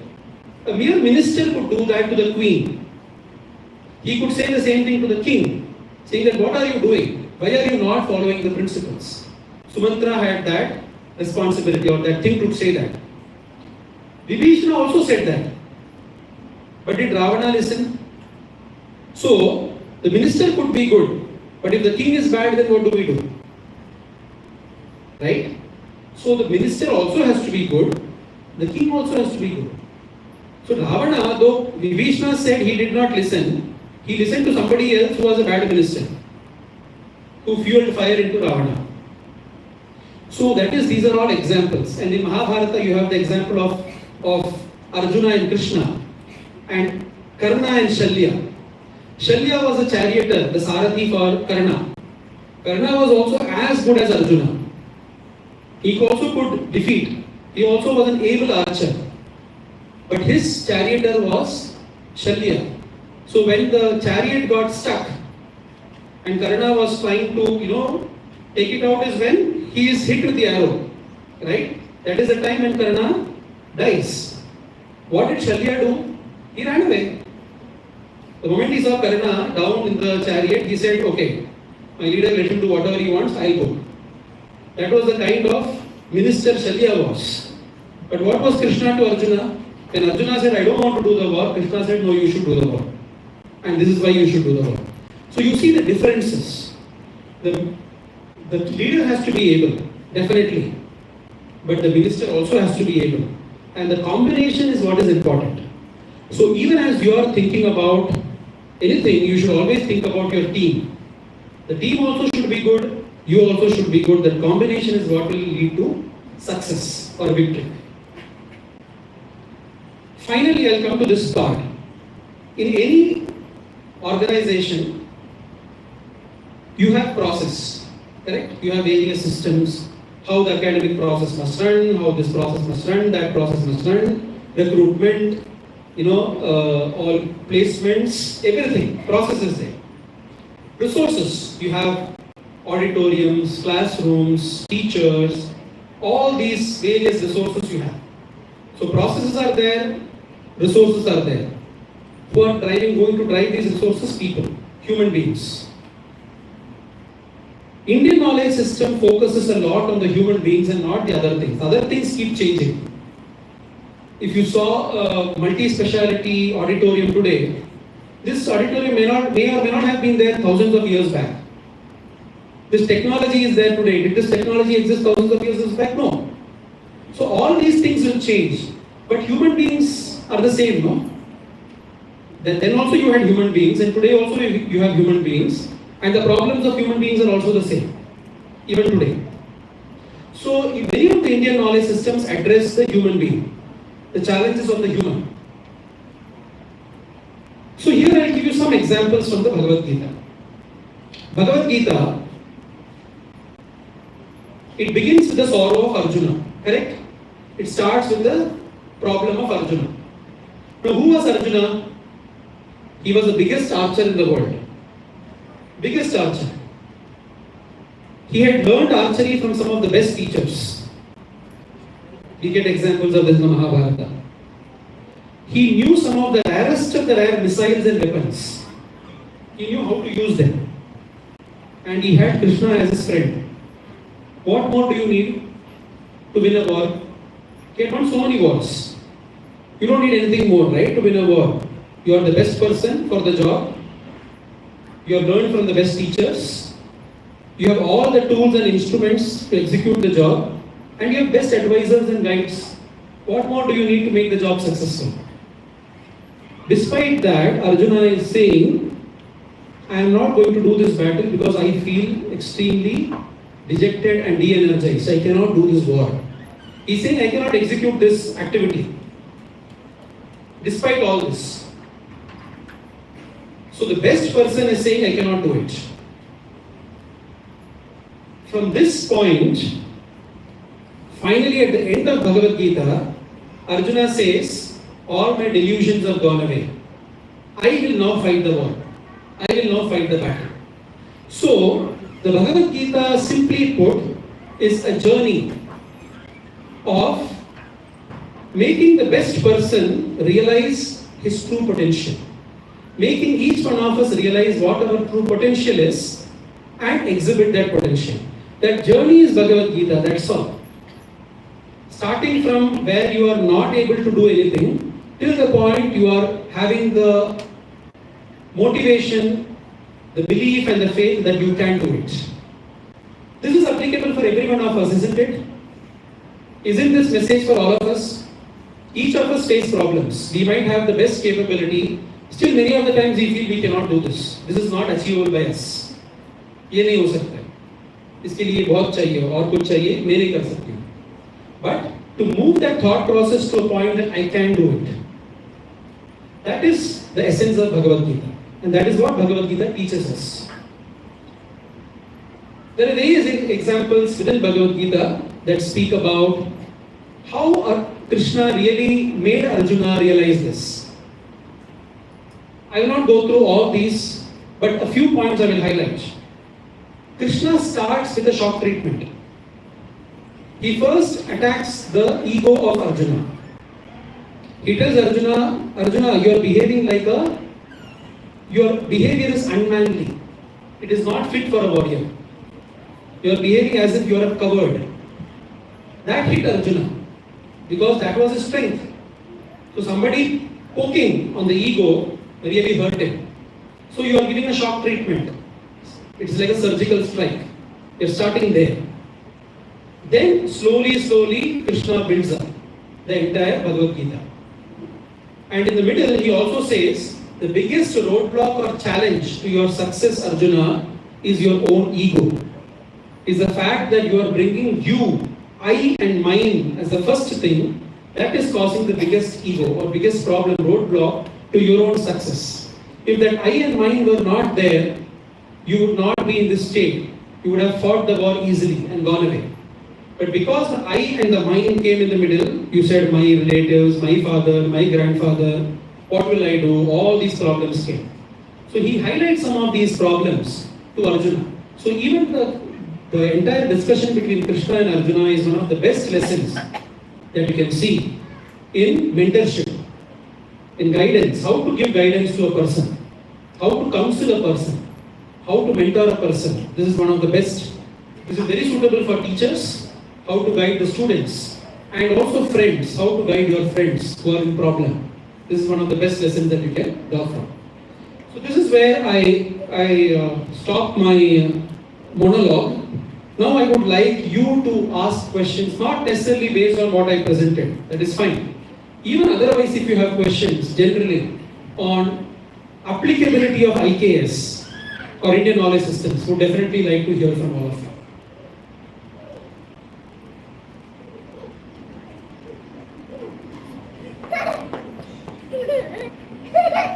So here comes my next generation. Oh, the floor is open. Any questions, please?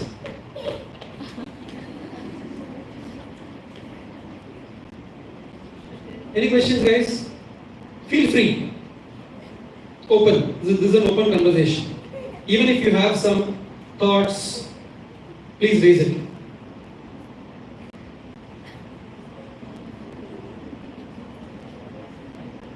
Anyone? Yeah. You can pass the mic to whoever wants to ask questions.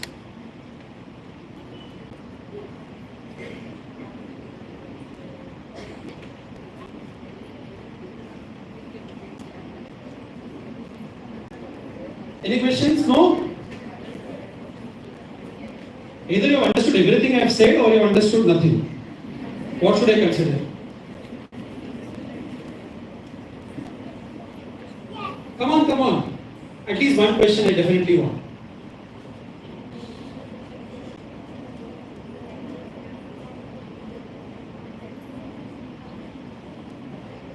Hindi, don't ask me in Kannada, that's all.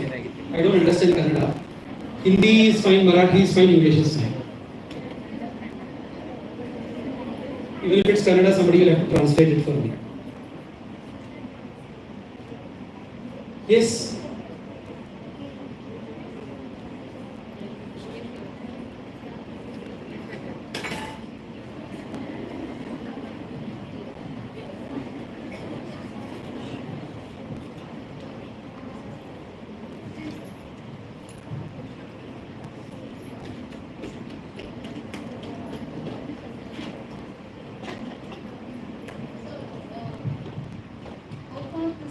Can be implemented in today's generation because Indian knowledge system is into. Do you think current generation will be able to accept whatever these things are there in the earlier stages of this, either it is Bhagavad Gita, Ramayana, Mahabharata, any form of anything? Right. So how we can make them to have an acceptance of this? Yeah. So let me answer it this way. Let me ask it by a different way. Is there anything that you guys find it unacceptable from whatever you have heard, from whatever you have heard from your parents or from the society? This is Indian knowledge system. This is what Indian knowledge system says. But you found it unacceptable.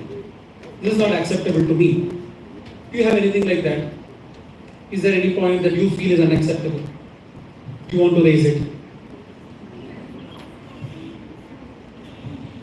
Because the answer to that question is that how is it going to be applicable for this generation means what do you find unacceptable in IKS that you cannot implement in this generation? Then we can debate on that. Anything that you find unacceptable?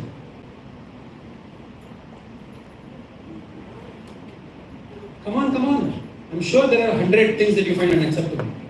You must be arguing with your parents for sure. You must be arguing with your elders for sure.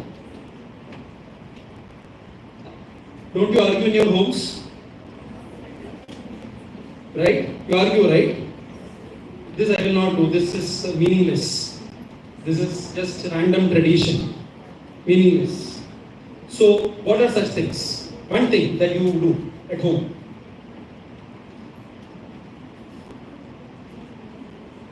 Yeah? No?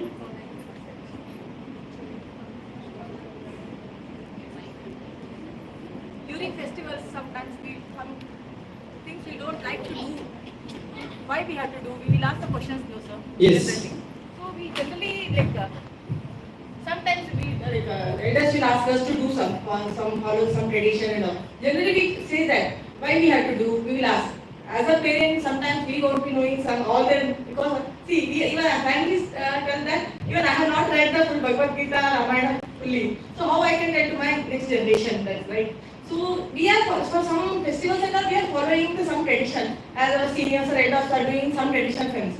But I don't think so next generation may do. Because for example, I can say that during some festivals, some Vrata and all they do follow, no? We will read the Sanskrit, we all know in our own languages, we will read some puja books and all we follow, we will read the shlokas and all. I don't think so next generation may read that. Because they don't know their mother language, I mean language Sanskrit or Kannada, they don't know perfectly. How they can proceed? I don't think so next generation they may follow.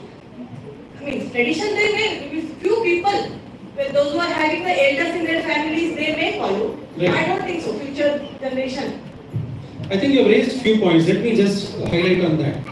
First thing is that very important for all of us to know, to learn our languages, because language itself cannot be the distancing factor. It is all written in Sanskrit. I don't know. How have you attempted to learn Sanskrit then? See, something is written in English. You say, no, it is written in English, so I don't understand that, so I will not believe that. Will the university accept it today? If you have to read a book for the university exam, you are saying it is written in English, I will not read English. Will the university accept it? No. It will say you understand it. Whichever way you want, you understand it. Similarly is other languages. So Sanskrit, understand Sanskrit. There are easy ways, very easy means of doing that. Definitely do that. Right? So first is language, cannot be a barrier. So understand that. Second part, the point which Madam raised. Let me give a very simple example. We talk about Navaratri. It will come very soon. What do we understand of Navaratri? Apart from all the aspects of, the worship of the Divine Mother, the feminine power, all of that is fine. It has religious aspects, everything. At the core of it, what is the meaning of that Navaratri as a concept? If you dive deeper, you will find that this is the time when the season is changing. So you realize that it is not one Navaratri. Every seasonal change is a Navaratri. That is why this Navaratri is called as Sharad Navaratri. There is a Vasanta Navaratri also. And there are two more Navaratris also that come during the year, because the moment the Ritu or the season changes from one season to another season, it is understood that things are changing in the atmosphere.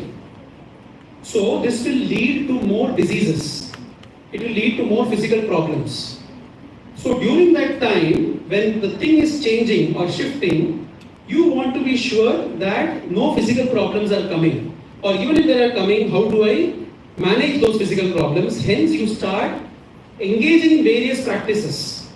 For that time of the 9 days or 9 nights, etc., you engage in various practices which takes care of your physical health, which takes care of your adjustment to the new season.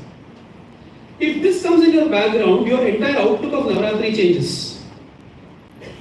Apart from the religious part, you will start looking at it from this angle. Oh, we are doing this puja. What is the significance of this puja for the change of season? Maybe there is a significance. What are the kind of flowers we are using? What are the kind of food we are eating during those 9 days? Does it have something to do with adjusting my body to the new season, etc., etc. So you would have heard about the Chaturmasya Vrata, which many people take, many Mahatmas take. For 4 months they will not travel. Why for 4 months they will not travel? It is from puja it is one thing, but in the rainy season it becomes difficult to travel. Right? You have a lot of problems in traveling. The Chaturmasya Vrata was not just for sannyasis, it was for everybody. Others did not obey it, only sannyasis were obeying it, so it became like that. But for everybody, travel should be avoided as much as possible during rainy season. This was during a time when you did not have too many means of travel. Today, even in the worst monsoon, you can still travel. So today, that significance of this is different. The relevance of that is different. During rainy season, all organisms and animals that are sitting or that are inside the earth come out because all their holes are filled with water. So you will find the moment you even go out on the road, you will find so many animals crawling around. So you should not harm those animals, because if you rampantly keep on traveling and people are doing, a lot of harm will happen to all these animals and the organisms that are there.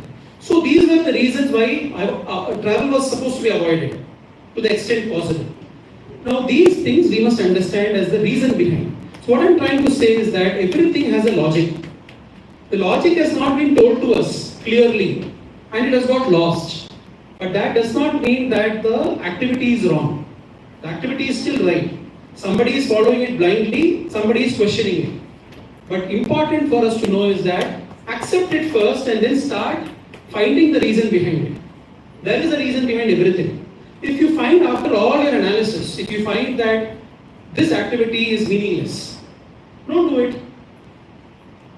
After finding all your analysis and research, if you realize this activity I have found out to be a meaningless activity, you can easily dish it out. Don't do it before analyzing. First, you analyze it properly. Find out what is the relevance of this activity for today. If you still find the relevance, pursue it. If you don't find the relevance for that, just do away with it. Then at least you have satisfaction of having done the right thing. Yeah? So I think that is what I would say. Simple things like temples, festivals, everything, think behind. What is behind it? Why have our ancestors said the way they have said? There must be some reason behind it. Let us find the reason. So you are asking your elders or parents, they themselves may not know it today. So you take it upon you to understand and tell them also. You are doing all this, Vrata, this is why you are doing it. I am teaching you back. That is important for this generation to do. So this generation has to take up that responsibility on them to understand why our tradition is the way it is. And then educate upwards. Maybe even you can refine certain things for the modern context. In the modern context, certain things will be possible, certain things will be not possible. You can refine all that in the modern context. Yeah? So that is the last thought that I leave you all with, to say that you be the beacons of the change in tradition and you define the tradition. Take the tradition that has come, analyze it with your lens of logic, rational, the contextual nature, contemporary nature, redefine the tradition the way you feel is better, start propagating that. That is very important for this generation to do, right? So that's where I leave all of you with. I hope all of you got something out of this whole lecture. But even if you have any more doubts, etc., you can always ask. Not that I know all the answers, but I can myself then go and research and come back to you with answers. So it will be a learning process for me as well. So I take this opportunity once again to thank all the authorities for giving me this time to share with all of you, and all the best. And I hope to see this grow. So I'm hoping that many of you will take this up in a more serious way. And as I see you all succeeding in your professional walks of life, I'm sure many of you will also progress on understanding IKS better and start disseminating that in the society around us. Yes, please. The first question. Thank you. Yes. Please give her a mic.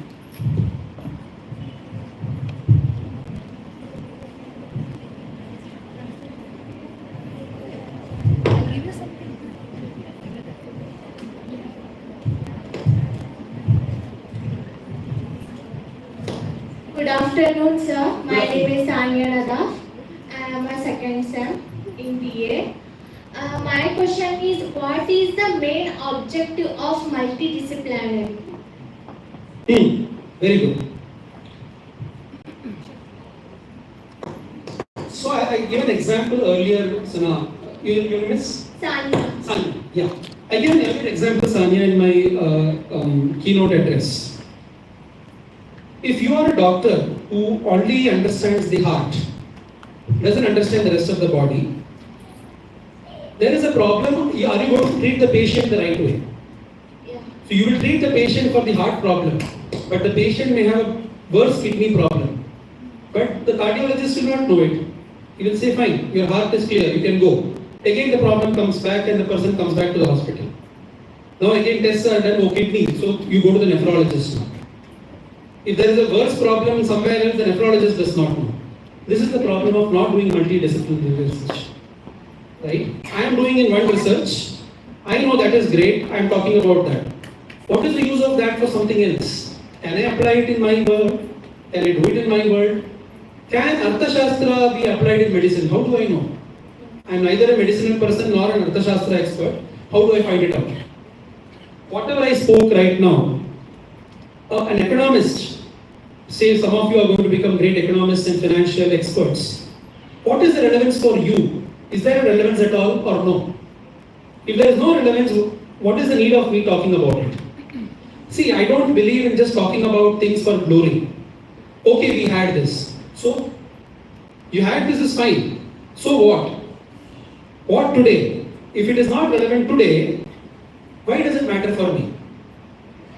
Right? I can read it as a story and go away. But if it has to matter for me, you need to bring me in the relevance for today. That is why multidisciplinary research is needed, because I want the IKS expert and the contemporary expert to sit across the table and debate. IKS expert will say, this is the principle in IKS. Contemporary will say, I don't agree with this. This is not how we do it today. Then both of them will start arguing, debating and find a solution out of it. Does the IKS have anything to say, anything to do in the contemporary context, or is it outdated? They will arrive at a conclusion. Together they will say, okay, this principle is no more applicable for the society today. Let's do away with that. This principle is applicable, but you have to make some modifications, tweaks. This principle is applicable as it is. So how do we come to know of that? Only when the two people sit on the table. Today, either the IKS expert is talking or the CKS expert is talking. We don't want that. We want people to talk across and come together with something. Then something meaningful will come for you. Otherwise, it will still remain as academic interest. It will not really come to your life, come to life. So that I believe is the entire objective of multidisciplinary research. Thank you, sir. My second question. Indian knowledge system. What is the Indian knowledge system in a NEP, sir? Okay. Now NEP is a very, very specific angle. Okay. It is a policy tool or a policy initiative, right? Probably done with the intent to say that as a part of our education framework itself, we need to give a place for Indian knowledge systems and understand Indian knowledge systems. The intent behind it is the same, that right from school to college to higher education, people should understand what Indian knowledge systems is all about. Right? That is what NEP wants to focus. But mind you, having only a policy doesn't solve a problem. It is the beginning of a good intent. It is the beginning of a journey. The policy has to come to life. When will the policy come to life? If today I have told in NEP that IKS has to be there. Okay, IKS lectures are being organized, seminars are done, the box is ticked. That is all is done. Right? I'm ticking the box. But have I really understood the spirit of that? What was the spirit of bringing that? Is that IKS needs to be understood by people. The relevance of IKS needs to be understood by people. Where am I doing all that? So I need teachers who understand IKS. I need teachers who understand the spirit of IKS. I need students who are open-minded. So all this is also essential along with the policy for NEP to really happen. So I would say, keep all these things in your mind. Don't take any one thing as the medicine for all problems. Will not happen that way. NEP is one element. These kind of conferences and seminars are another element. All this has to contribute to dialogue. All this has to contribute to debate and discussion, and you call it in Sanskrit, you call it as madhana, churning. The mind has to start churning. Start churning the ideas. Is it worth it? Is it really relevant? Should I do it? Should I not do it? Then something should come out of the madhana. The amrita comes out of the madhana, right? Yes. So that amrita has to come out. If the amrita will not come out, if the madhana is not done. The curd is not going to come out if you have not churned. Right? The buttermilk. So that churning is a very important process, and that is what I think you all should focus on. Is the churning. keep churning it, keep debating it, keep arguing it until it comes to, but ensure that it is healthy debate. Your objective is to come to a conclusion, not to embarrass the other person, decry the other person. No, that is not the objective. The objective is to come to a conclusion. So drive towards a solution. Drive towards the end state, end result. Then I'm sure all this will help. All this will fit. These are all part of a puzzle. They are not the one picture, right? It's all part of a puzzle. Start fitting it together. Start bringing things together and then you will find a solution. I'm sure about it. Thank you sir. Sir मैं आपसे एक हिंदी में question पूछूं? बताइए। सबके related है और teacher के रिलेटेड भी। जरूर। मैं हिंदी में बात करूंगी तो थोड़ा मुझे फ्रेंडली फील होगा। जरूर जरूर प्लीज। सर मेरा ये है कि सब लोग बोलते हैं कि इंडियन नॉलेज मल्टीडिसिप्लिनरी और इंडियन एजुकेशन सिस्टम बहुत खराब है, अच्छा नहीं है, ऐसे बोलते हैं। तो हमारा इंडियन सिस्टम अच्छा नहीं होता तो आज गूगल के सीईओ सब लोग क्यों होते? सर मेरा ये क्वेश्चन है, मुझे आज तक वो उसके बारे में मुझे पता नहीं चल रहा। आजकल के स्टूडेंट भी ऐसे बोलते हैं कि नहीं इंडियन एजुकेशन सिस्टम सही नहीं है और हम सब लोग मीन्स आज का इंडियन यूथ ना वेस्टर्न कल्चर के लिए बहुत ट्रांसपोर्ट हो रहा है, इसके बारे में आपका क्या है? It's a very good question. पहली बात देखिए आपने बता दिया, आपने आंसर भी बता दिया उसमें। सर आप इंग्लिश में बोले क्योंकि यहाँ पे अच्छा ठीक लोगों को नहीं आता है ना। ठीक है ठीक है। सो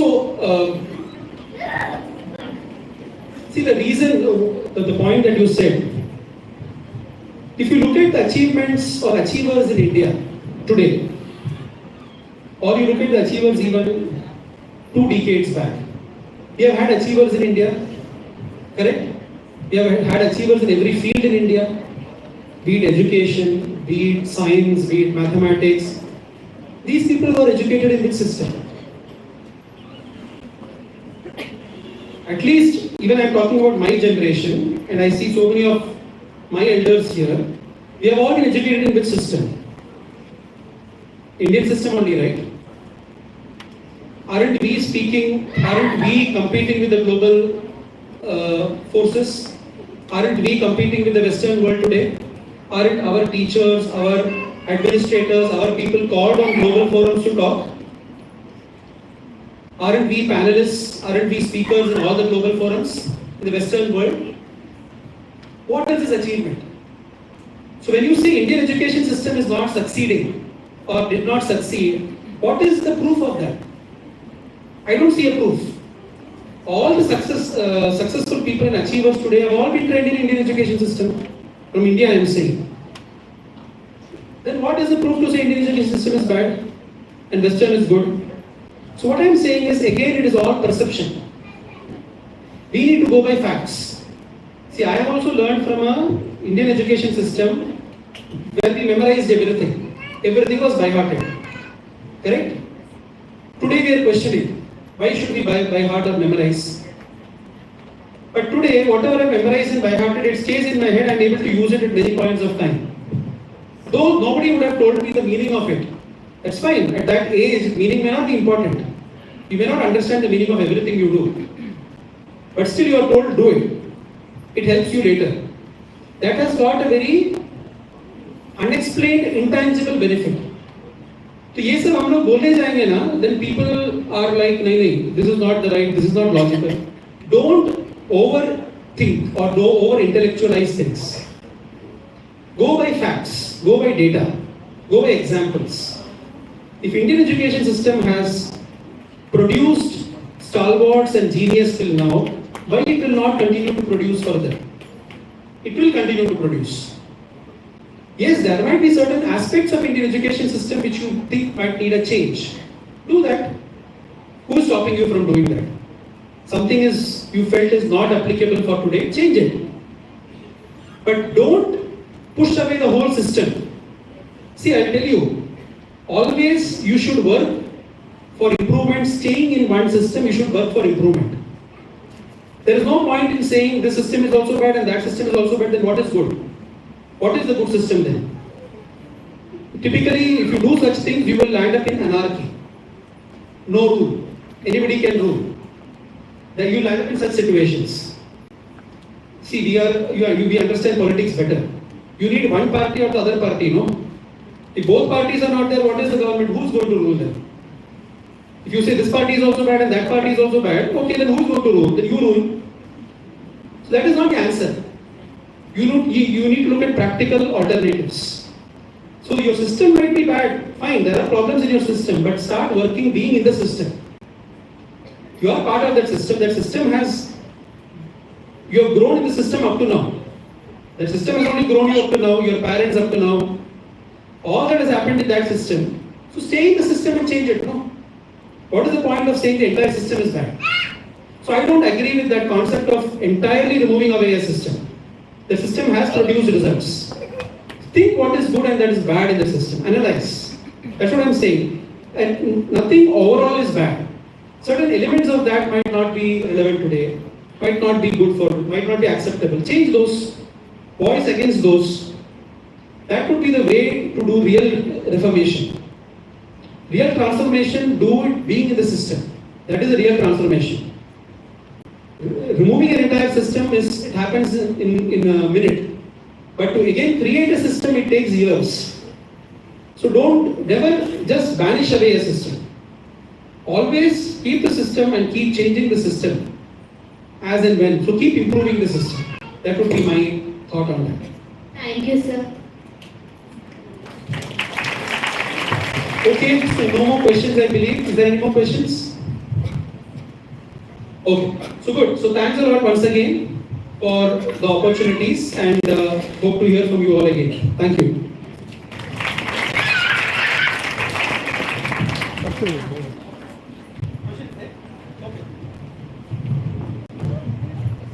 Good afternoon, sir. I am Vandana Satyagali, lecturer, Department of Economics.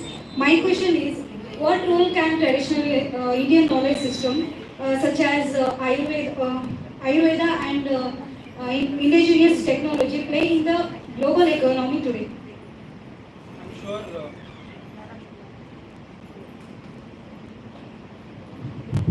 I'm sure Madam is going to address some of that also in the upcoming session. So I don't want to take away that again. But again, my principle would be the same. Okay? If you want instant gratification, if you are suffering from a disease which needs immediate attention, you will go and do surgery. Do that.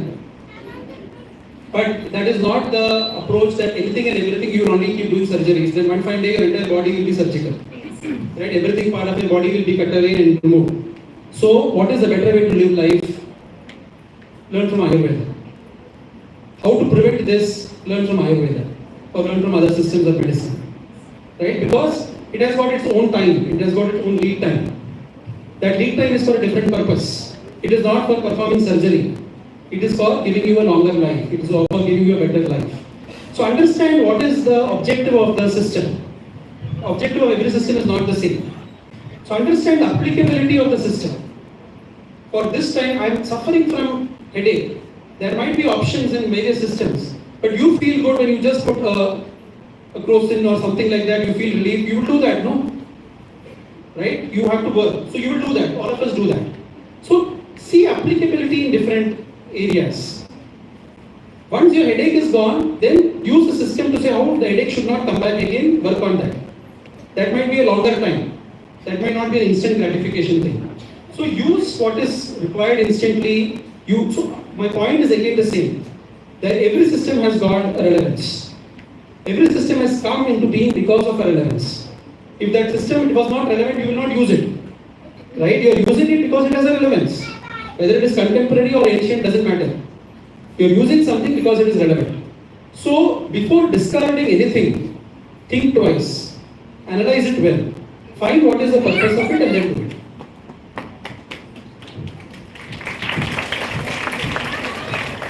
Thank you, sir, for that insightful presentation. We are truly grateful for sharing your valuable insights. Once again, thank you, sir.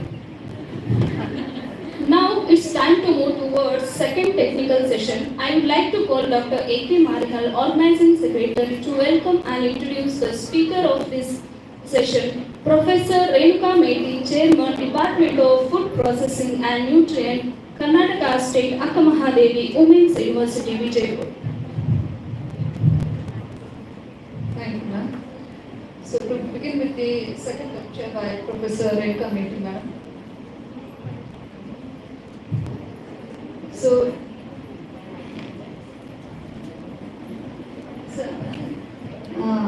I would like to welcome ma'am with a flower, a bouquet to be.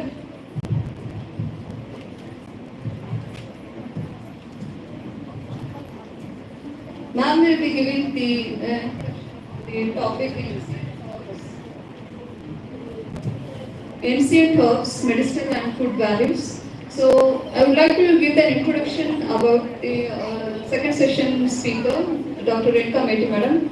She is a professor in food processing and nutrition in Karnataka State Akkamahadevi Women's University, Vijaypur. She completed her PhD on the food science from Department of Studies in Food Science and Nutrition, Mansa Gangotri University of Mysore. And of course, her research area involves the therapeutic nutrition, sports nutrition, nutrition for life cycle.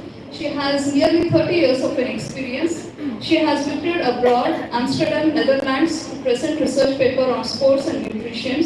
She has also received DST PhD fellowship to a certificate of appreciation from the Vice Chancellor from Karnataka State Akkamahadevi Women's University, Vijaypura. She is also an Young Scientist Appreciation Award in the year 2006. She has an Academic Excellence Award by INSC Institute of Scholars, and many more recognition and awards have been received by ma'am. And she has nearly 30 years of teaching experience. She also has an additional responsibilities at university and as an academic member in various committees at university level, Vijaypura. And of course, she has also major research projects sponsored by UGC, and she has published many research papers in UGC CARE journals. And of course, we would like to welcome ma'am with such a great personality, and I would like to call upon our principal ma'am to give out a bouquet as a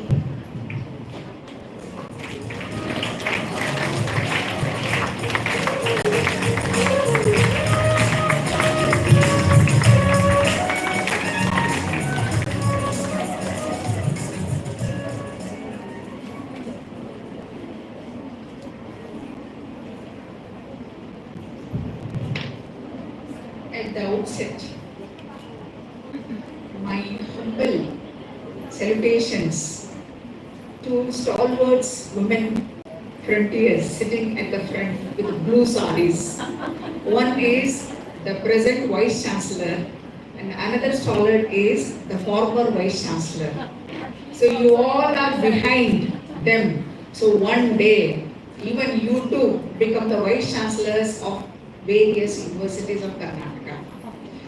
So coming to, I request all the students sit straight now, because from the vast knowledge, Indian knowledge system of acquiring, eliminating your brain to the Indian system, now coming back to my own health, means body, from mind to body.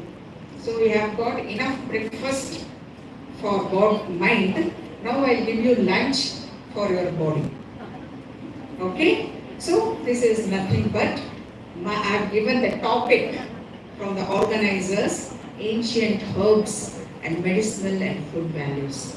So maybe for half an hour and 45 minutes, I will take you all.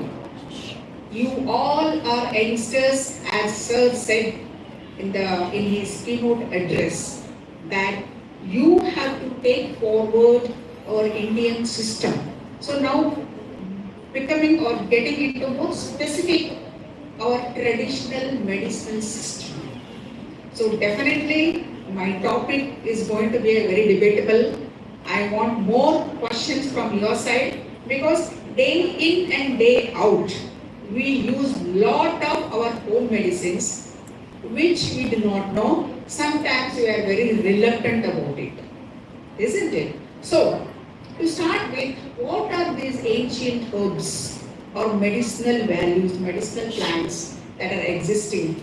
My dear children, it is not just a few years back, these just like allopathy, which has started in the 19th or 20th century, it has taken over all over the world, mesmerizing or overshadowing our traditional system. These traditional herbs were existing since time immemorial, like our ancient times. Ancient times, from Atharva Veda, Rig Veda, Yajur Veda, then itself, you all know those Vedas, how they came into existence, no one knows. Only through the mouth it has come. Then only these medicinal species were documented. Saying like what is our Indian system age? It is 5,000 years BC. 5,000 years BC. Now we are in 21st century. Isn't it? So since then these medicinal species of plants are being using. Then why all of a sudden there is a lot of changes that has happened with the medicinal plants. Then in the 4th century, Aristotle, he has documented about the medicinal plants. Then Greek civilization, they have mentioned about the medicinal plants. Then Roman, they have mentioned about the medicinal plants. Coming to the Middle Ages, European, there is a lot of revolutionary took place in Europe.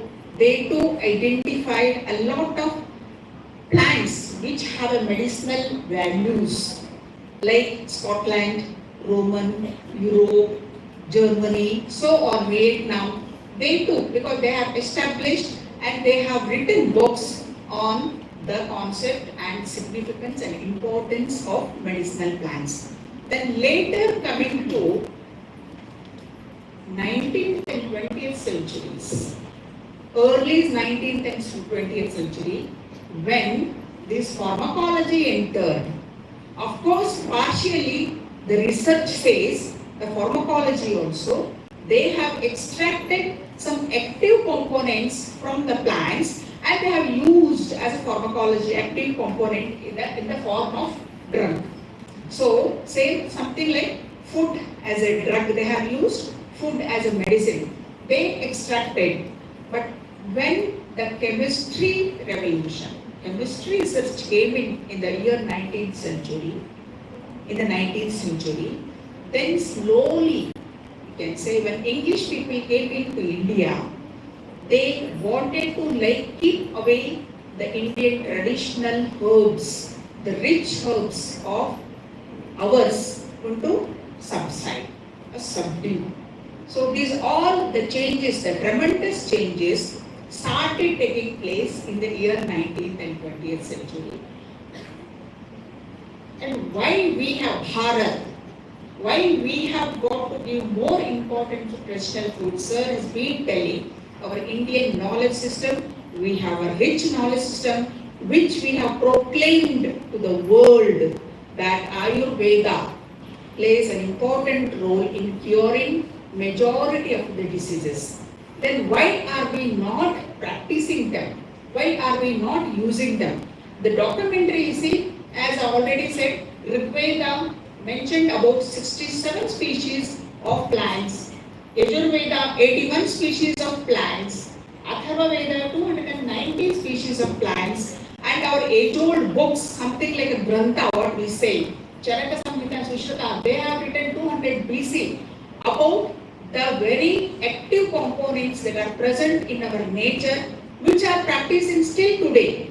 It's not that Ayurvedic doctors are not, but they are still practicing these. So this is the glory of, or what you can say, our Indian tradition, Indian, values of the traditional medicines. What is the significance? Why these medicines are really very useful, or why these plants and the active components are very useful? As you say, they, of course, you can say these are something like alternatives to the med. Whatever you have, prevention is better than cure, we say. prevention is better than cure. Means what?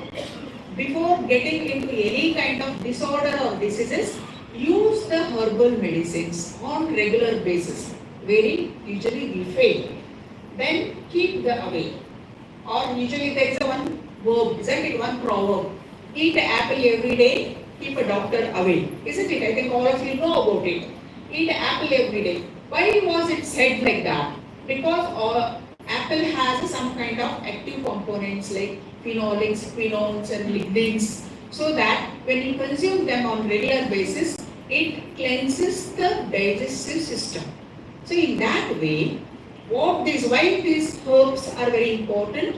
They are important because they are used as culinary, means day in and day out, our kitchen, they use as a culinaries. Culinaries means in the preparation of cooking, and they are used as a flavoring.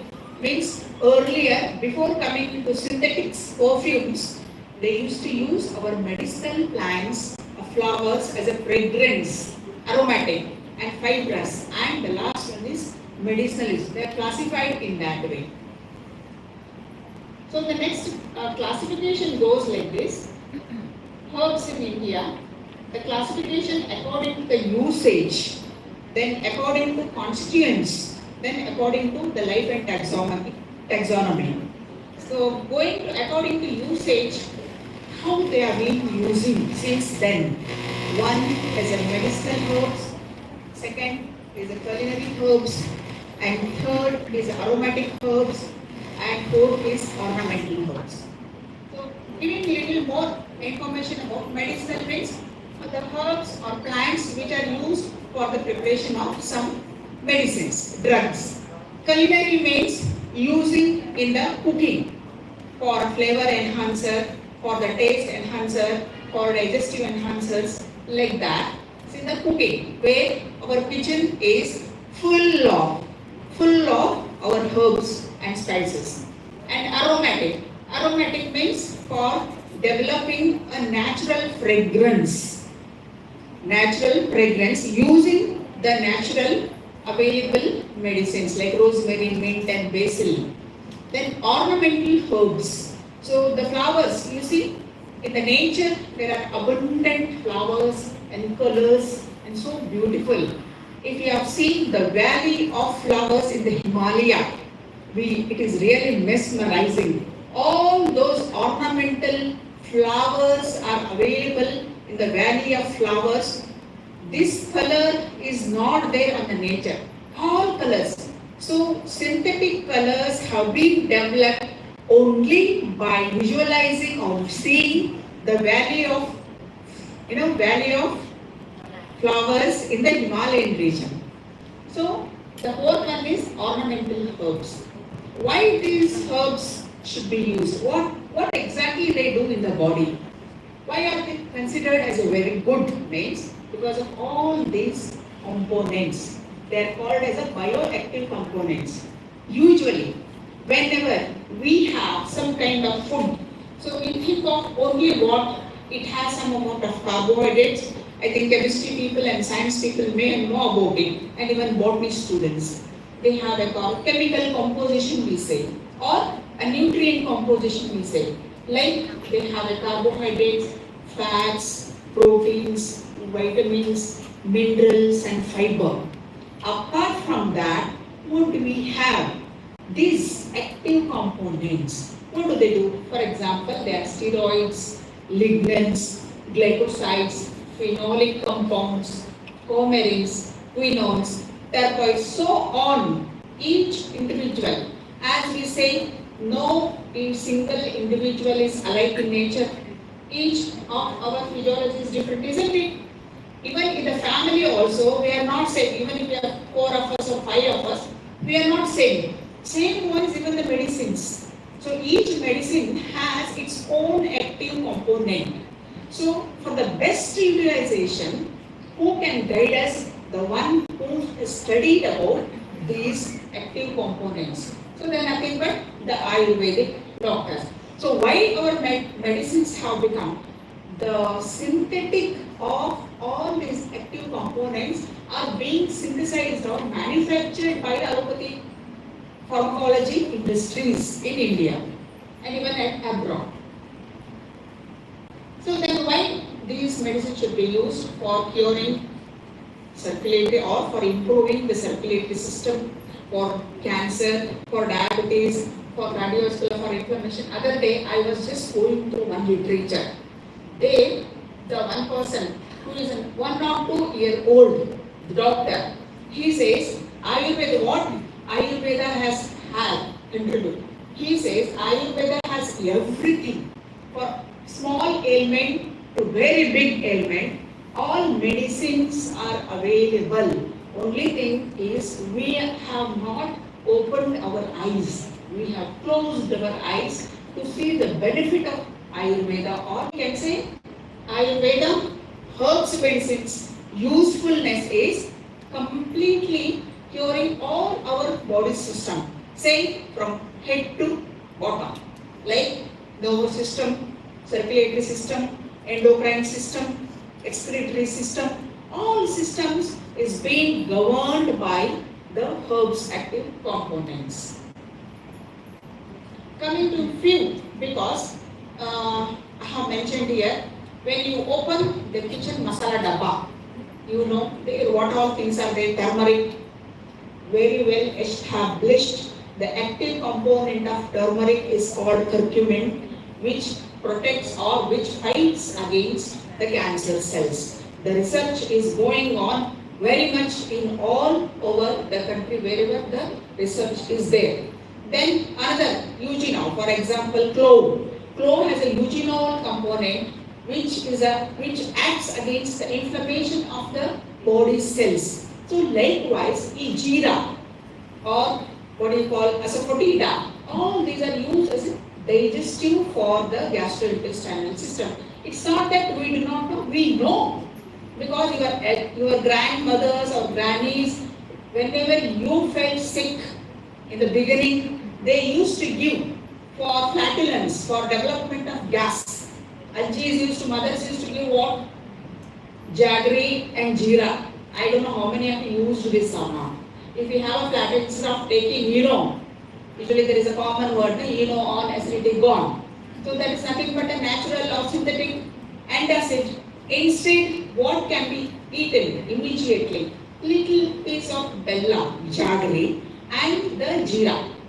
Simply just chew it, immediately gas goes away. So these are all the things who knew our grannies knew. Now grannies are not there, you only are there. Now it is your responsibility to take forward all these tips, medicinal values to the next generation. So that is my request. So garlic has an anti-cancer property, ginger has an anti-cancer property, ginger also plays an important role in thinning of the blood. See, whenever you just take a blood from veins of the fingertip, it should not be too dark. If it is too dark, means your blood is too rich. Your blood should be always thin. So thin and near the blood. If it is very thick, means you need to thin the blood. If it is thick, means it has lot of fats and fatty constituents which block especially the very sensitive arteries of the heart. Arteries are everywhere throughout the body. Why only heart attack comes? Why only cardiovascular disease comes? Because there are so many thousands of arteries connected to heart, and they are very small capillaries. So when this blood passes through them, if blood is very thick, then they get stuck. So if blood is thin, naturally flows is very fast. If the door is open and all of you move at a time, means there will be rush, there will be pressure, there will be stampede. Am I right?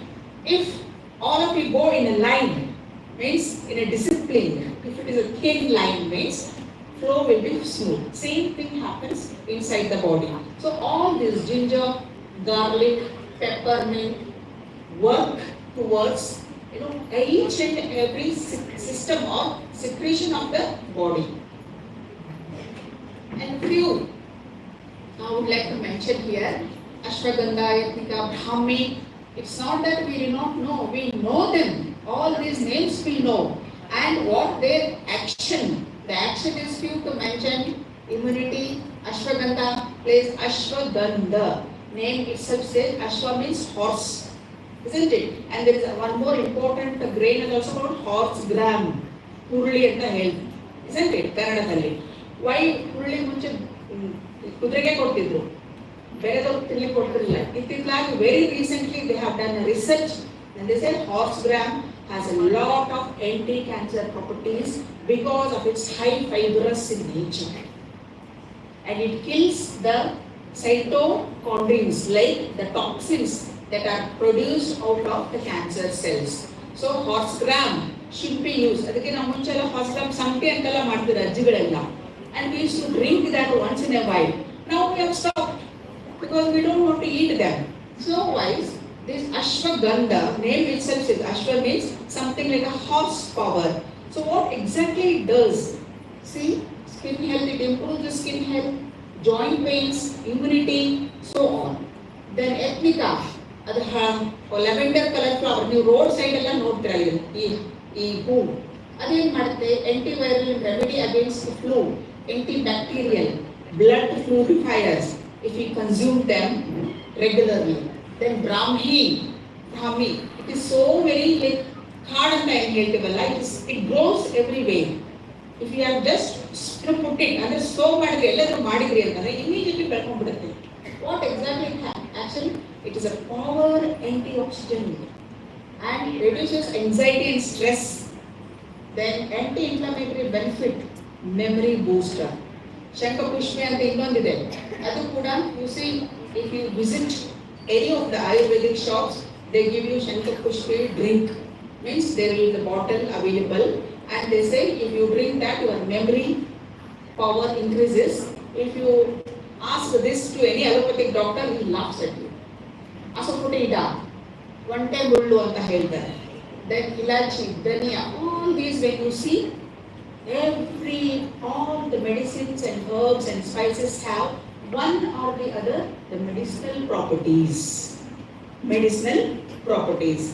Like one time mullu ನೋಡಿ rheumatism use ಮಾಡ್ತಾರೆ, ಕೀಲ್ ನೋವು ಬರುತ್ತಲ್ಲ, gout ಅಂತ ಹೇಳ್ತಾರೆ rheumatism. ಹೆಣ್ಮಕ್ಳಿಗೆ especially ladies after menopausal they suffer from this rheumatism problem. Then vomiting for stomach ache and constipation, ಮಲಬದ್ಧತೆಗೆ ಅದನ್ನು ಉಪಯೋಗ ಮಾಡ್ತಾರೆ. Then ilachi, nausea and vomiting. You see, earlier when people used to travel, they used to carry ilachi and lavanga in box. ಆ ilachi ಬಾಯಲ್ಲಿ ಇಟ್ಕೊಳ್ಳು ಅಂತ ಹೇಳ್ತಿದ್ರು. Reason is it prevents the nausea and vomiting while traveling. Dhania, kothambari bija, which is always there in our kitchen dabba, isn't it? So what are its benefits? Indigestion, flatulence, control the pain, spasmodic pain. Why it comes? Due to indigestion. So like this thing, neem, ananas, and they say neem leaves, if you consume regularly, with making your mind very strong. ಯಾಕಂದ್ರೆ ನಮಗೆ ತಿನ್ನೋಕೆ ಕಷ್ಟ ಅಲ್ವಾ, ಕಹಿ ಇರುತ್ತೆ ಅದು. ವರ್ಷಕ್ಕೆ ಒಂದಿನ ಅಜ್ಜಿ ಮನೆಯಲ್ಲಿ ಕೊಟ್ಟರೆ ತಿನ್ನೋದೇ ತುಂಬ ಕಷ್ಟ ಇರುವಾಗ ಅದನ್ನು ದಿನ ತಿನ್ನೋದು ಅಂತಂದರೆ, ಕುಡಿಯೋದು ಅಂತಂದರೆ ತುಂಬ ಕಷ್ಟ. But if you make up your mind to have 5 neem leaves, just decoction it, boil it and drink, you can keep away many of the diseases at par.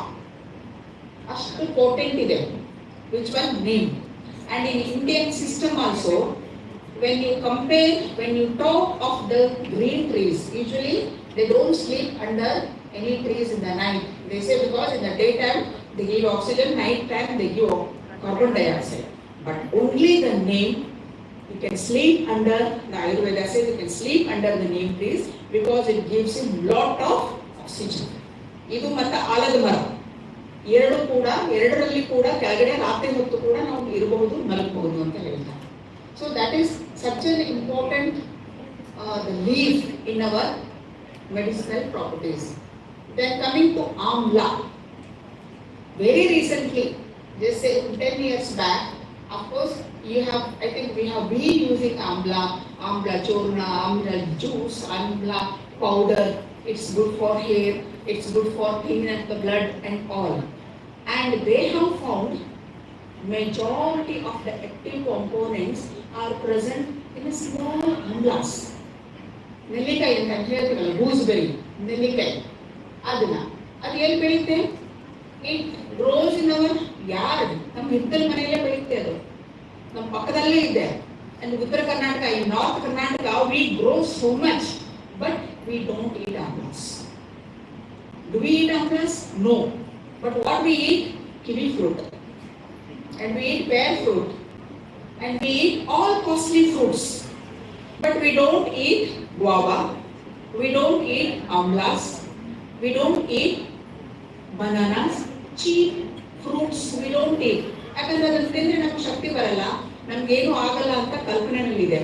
So among all the medicinal, amla right now the research says by the Ayush, the best of all, the king of all is amlas. It has 600 varieties of medicinal plants. Very simple, take one amla, just grate it and put little namak in that or salt and eat it just like that, you youngsters. And elders, how it can be used on regular basis, just put amla, grate it and boil it for some time and drink the decoction. Or of course this Patanjali and all, the amla juice is coming in, aloe vera juice, they're all coming. But always the fresh is fresh. If we can make it, then definitely make use of that. The amla I can say, very recently in the Ayush website when I was going through, said a lot of research is going on amlas and they are reinventing the importance of amla once again. Then coming to the preparation, I was just talking about. Usually we want the immediate result, isn't it? So who will do all that decoction? Who will do that powdering? Isn't it?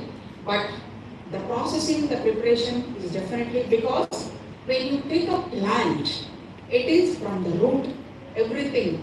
ನಮ್ಮ ಸಂಸ್ಕೃತ ಶ್ಲೋಕ ಇದೆ ಇಲ್ಲ, ಪರೋಪಕಾರಮಿದಂ ಶರೀರಂ ಅಂತ ಹೇಳಿ, ಎಲ್ಲನೂ from the top to bottom, all medicinal leaves are used, stems are used, bark is used, roots are used.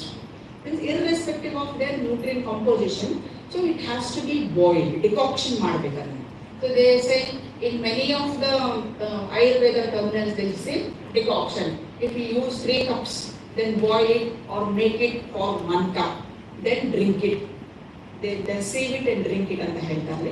So mainly how it can be used is the use of decoction. That's a fresh one. Another one is a powdering. So usually the bark and leaves and stems are all dried thoroughly, then they are powdered and the powder can be stored. And that stored powder can be used with the help of either the plain water, lukewarm water or honey, etc. So mainly, and commercially the Ayurvedic people, they are making them into pellets. Pellets is a tablet ಮಾಡ್ತಾ ಇದ್ದಾರೆ. ಚೂರ್ಣ powder ನೀರನ್ನು ಹಾಕಿ ಕುಡಿಯುವಂಥದ್ದು ಮಾಡ್ತಿದ್ದಾರೆ. And nowadays very recently, because there are a lot of complaints came from the allopathic side that what is the efficacy, the potency of these tablets. So how much do you advise for a patient to give these tablets? So then they started working on the pellets, the tablets. The tablets nowadays, the tablets are also available in the market. So processing of herbs, effect of processing of herbs with the continuation, means with the along with the food is yet to be established, because want to know what exactly happens when it mixes with the different alkali conditions, acidic conditions and medias like oil media, then water media, then ether medium, alcohol. So the extraction, they say some of the herbs may have an interaction with the drugs and interaction with the heat, interaction with the media. So of course the people say there is not much variations in the after the processing, but still the published research is not available with respect to effect of herbs along with the cooking. Means, for example, we tried out with the insulin leaves in our department 4 or 5 years back. You all know stevia and insulin leaves. They are natural insulin leaves available for diabetics to control the sugar level in the blood. So we tried, if you chew the raw insulin leaf just like that, like a tablet, and you will simply swallow the juice into that, it will act very effectively. If you make that into, it is a little bit what you call vigor, fibrous, and it is a bit what you call bitter taste. And if you can put into, like make into chapatis or chutneys or some porota, something like that, the effect we wanted to see, the effect was not that so very, let's say, good. Means when you compare with the raw. So this is what we say, the effect of processing may again interfere with the absorption of that insulin. So interaction with the drugs, naturally, they say, especially the allopathic say, some studies, especially in the year 2003 and 4, again given by or backed by the pharmacology industries, they entirely withdrew. No, because if it is given along with the allopathic medicines, their effect is hindered. Even allopathic medicines effect is hindered. Very recently, that what research I came across was in 2003 and 4. But latest, when I actually discussed with one Ayurveda doctor, many Ayurveda doctor, they said you can take, if it is really very severe, if you are having some allopathic tablets, along with that, to minimize your side effects, you can always have a good amount of prescribed Ayurvedic prescriptions. There will not be any harm in that.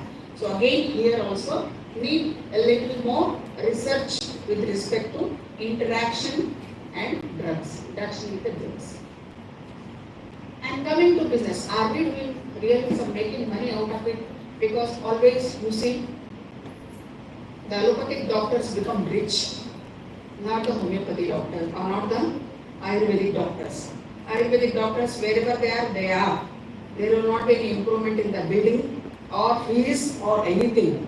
But allopathic doctors, they will have a building over the building, patients over the patients, and so on.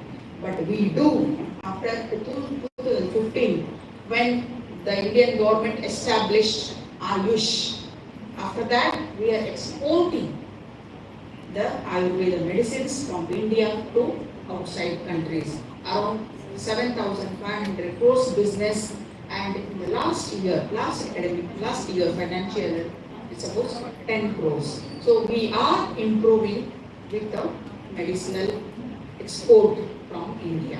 Because from Himalayan to Kerala, if you go through, it is a diverse country. Ours is a diverse country with a diverse, same thing. Every 50 miles, every 50 kilometers, there is a change in culture and religion and practice and the same thing, even there is a change in the all these Ayurvedic herbs. So when it comes to safety, they say there is no problem at all taking along with the regular medicines of Ayurveda, or if you are taking only Ayurveda medicines also, there is a safety. Because everything is digested and there is no side effects on taking. But there are few studies who say, like, if the active component is extracted